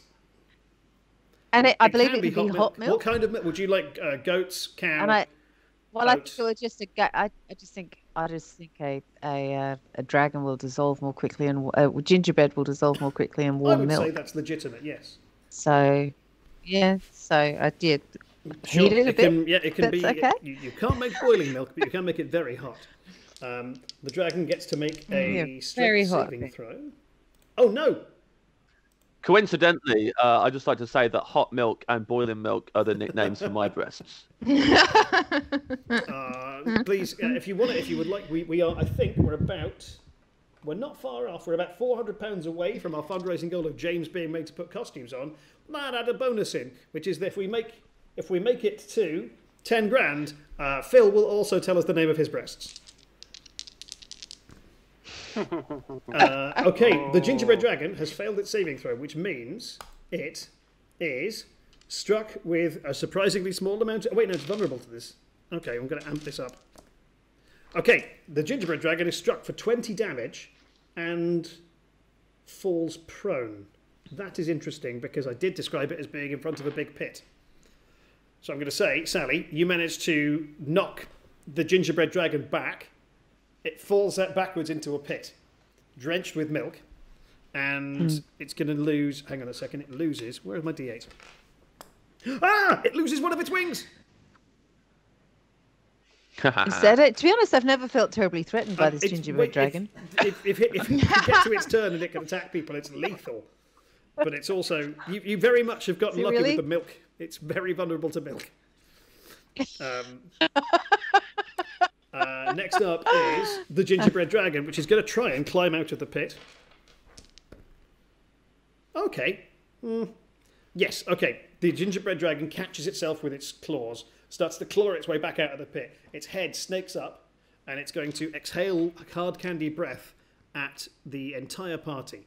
Can everybody make a dexterity saving throw, please? Is that red? Red dice? Yes. Yeah. And the saving throw is just under your dexterity in the orange section of the character sheet. I got 20.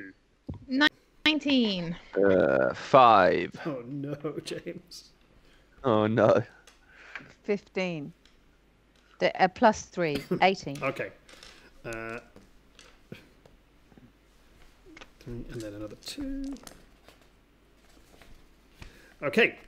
James, please take 20 damage as you are pelted with hard candy after hard candy after hard candy. Everybody else takes 10. Oh man, I'm on like 11 now or something. What do I do with this 10? Knock it off of your hit points, which is in the big heart in the middle of the sheet. Oh, I haven't been I don't think keeping you've been them. injured yet. It's mainly been James. All Oh, well, Yeah, fine. it's mainly only.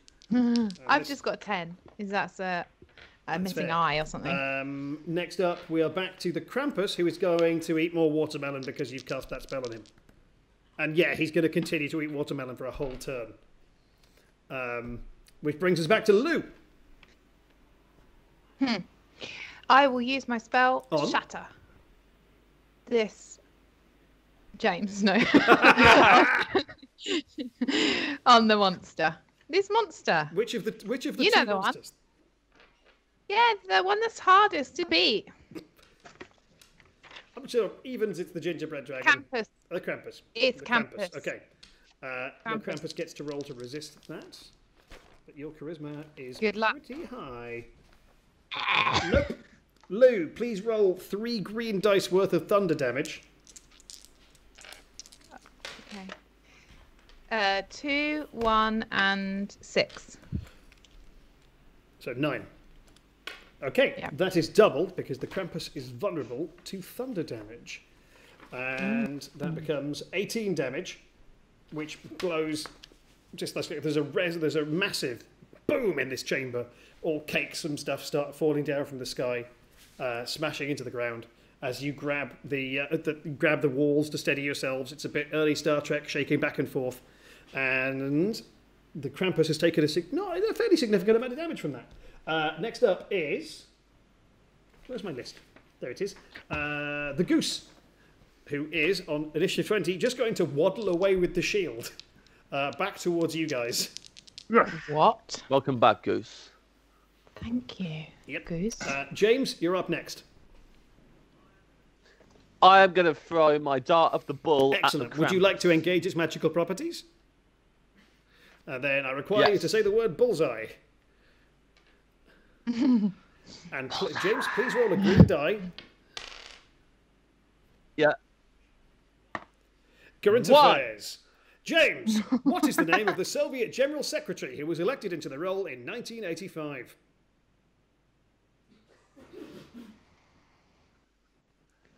This is a proper these are all bullseye questions question, I've is got it? from the TV show Bullseye after Wow. a pretty weird week in my life. Okay. I don't know the name of any. Give you Does a- anyone on any my team know any 1980s of the Soviet names? leaders you can think of? Is it Gorbachev? Correct! Gorbachev. And He was an orc. you successfully engage with the spirit of Jim Bowen.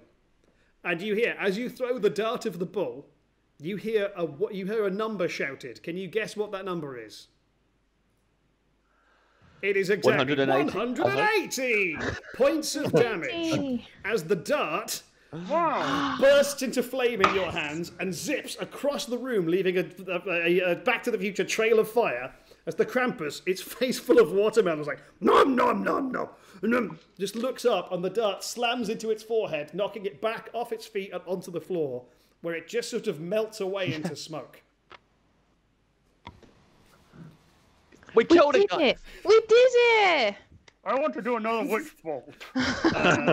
It is your turn next, did Phil. Yeah, it. sure. You witch bolt the gingerbread dragon again. Oh, is that still Yeah. here? Oh, that's still a problem. Oh no.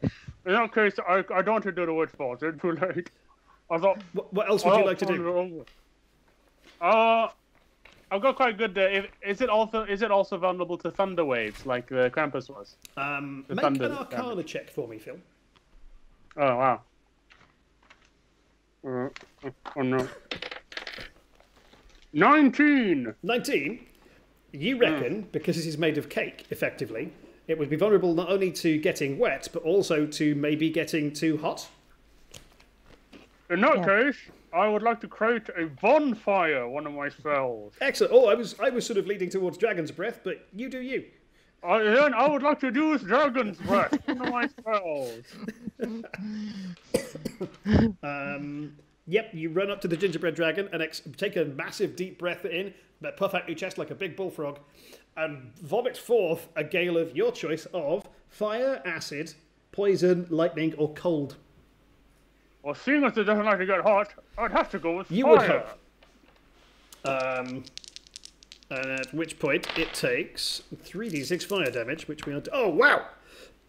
excuse me, 15, 30.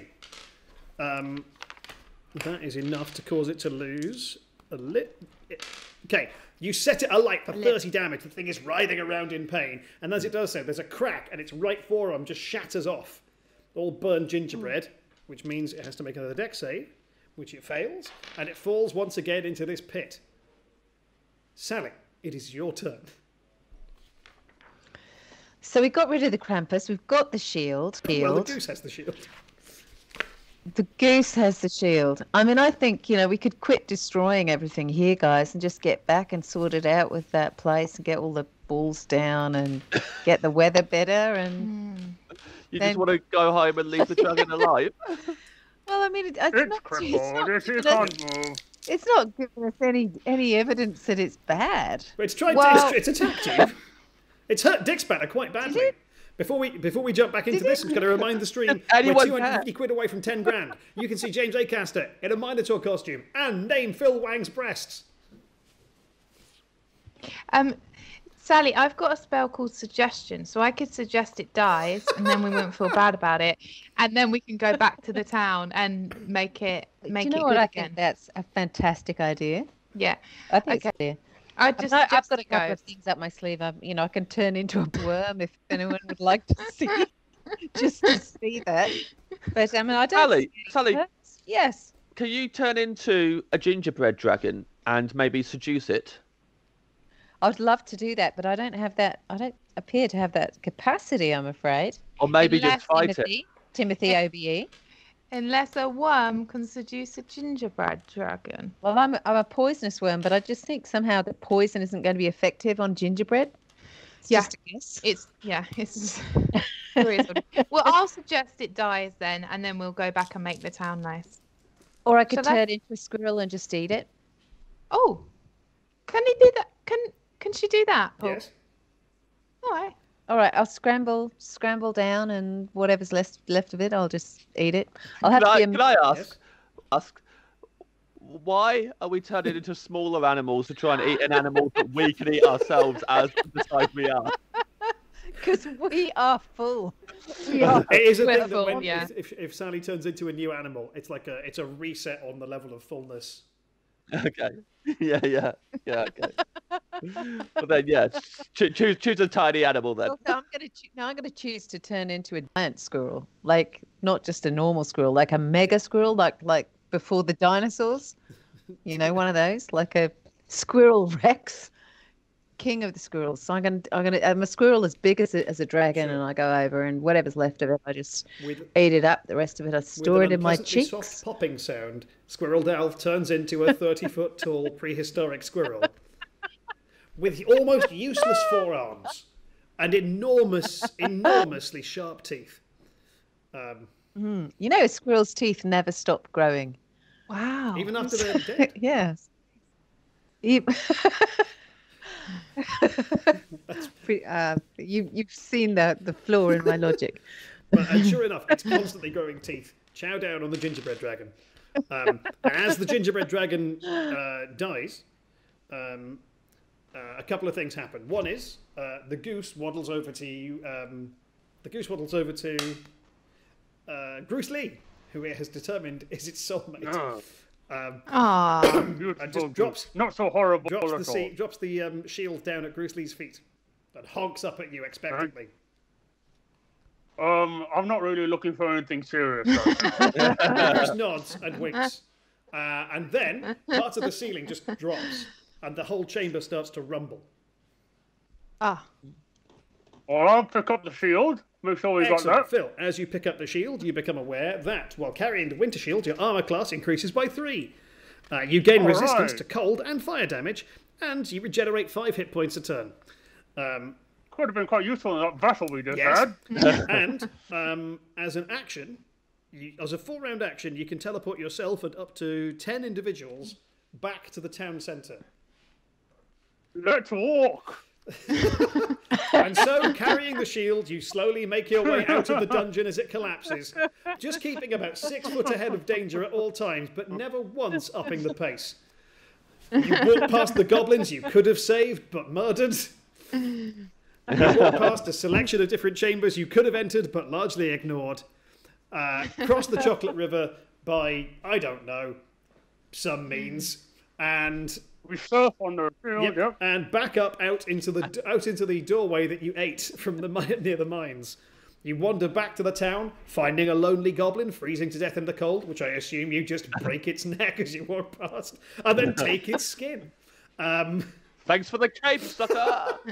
And you arrive back in town, where as soon as you put the shield back in the centre of town, you feel a wave of warmth and light spread out from the centre of the village, and bunting and all normal winter shield decorations spread out from the town centre, adorning the rest of the town. Some of them do have red baubles on them, but these no longer look like snooker cues. Now they look like D20s. They all have a 20 glowing on them. As the half-orc, who's the mayor, comes across, just says, "Oh, thank you so much. Look, here's your payment. It's 50 gold pieces for each, 500 gold pieces for the whole bunch of you. It means a lot to us that you've done this. Thank you very much." Also, this guy arrived and wanted to say hi. And there is an ornate coach in the town square, which pulls up. As this is happening, Phil... Okay, yeah. As you look at this guy, your eye is caught just outside of town on a hill. Is a shadowy figure watching everything that's happening. Its eyes are glowing in the dark. It's a really tall figure, about 10 foot tall, riding a massive black horse. The figure itself has huge bat wings and one horn. And its eyes flash as you see it, and then a wave of snow kind of floats in front of it, and as you look back, it's vanished.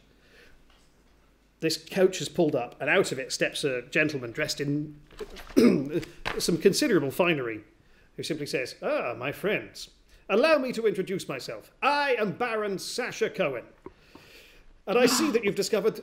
Baron, before you talk, I'd just want to let you know my battery is running very low, and because of technical difficulties earlier, I don't have a battery to plug into this. So go ahead, but I think I'm about to turn off. The old Richard Osman. I see you've discovered the first of the artifacts of the artists, the death mask of Greg Davies. It's only a matter of time before the rest are unearthed, and they must be kept from evil. Therefore, my friends, I would like to engage you to find another powerful magical artifact.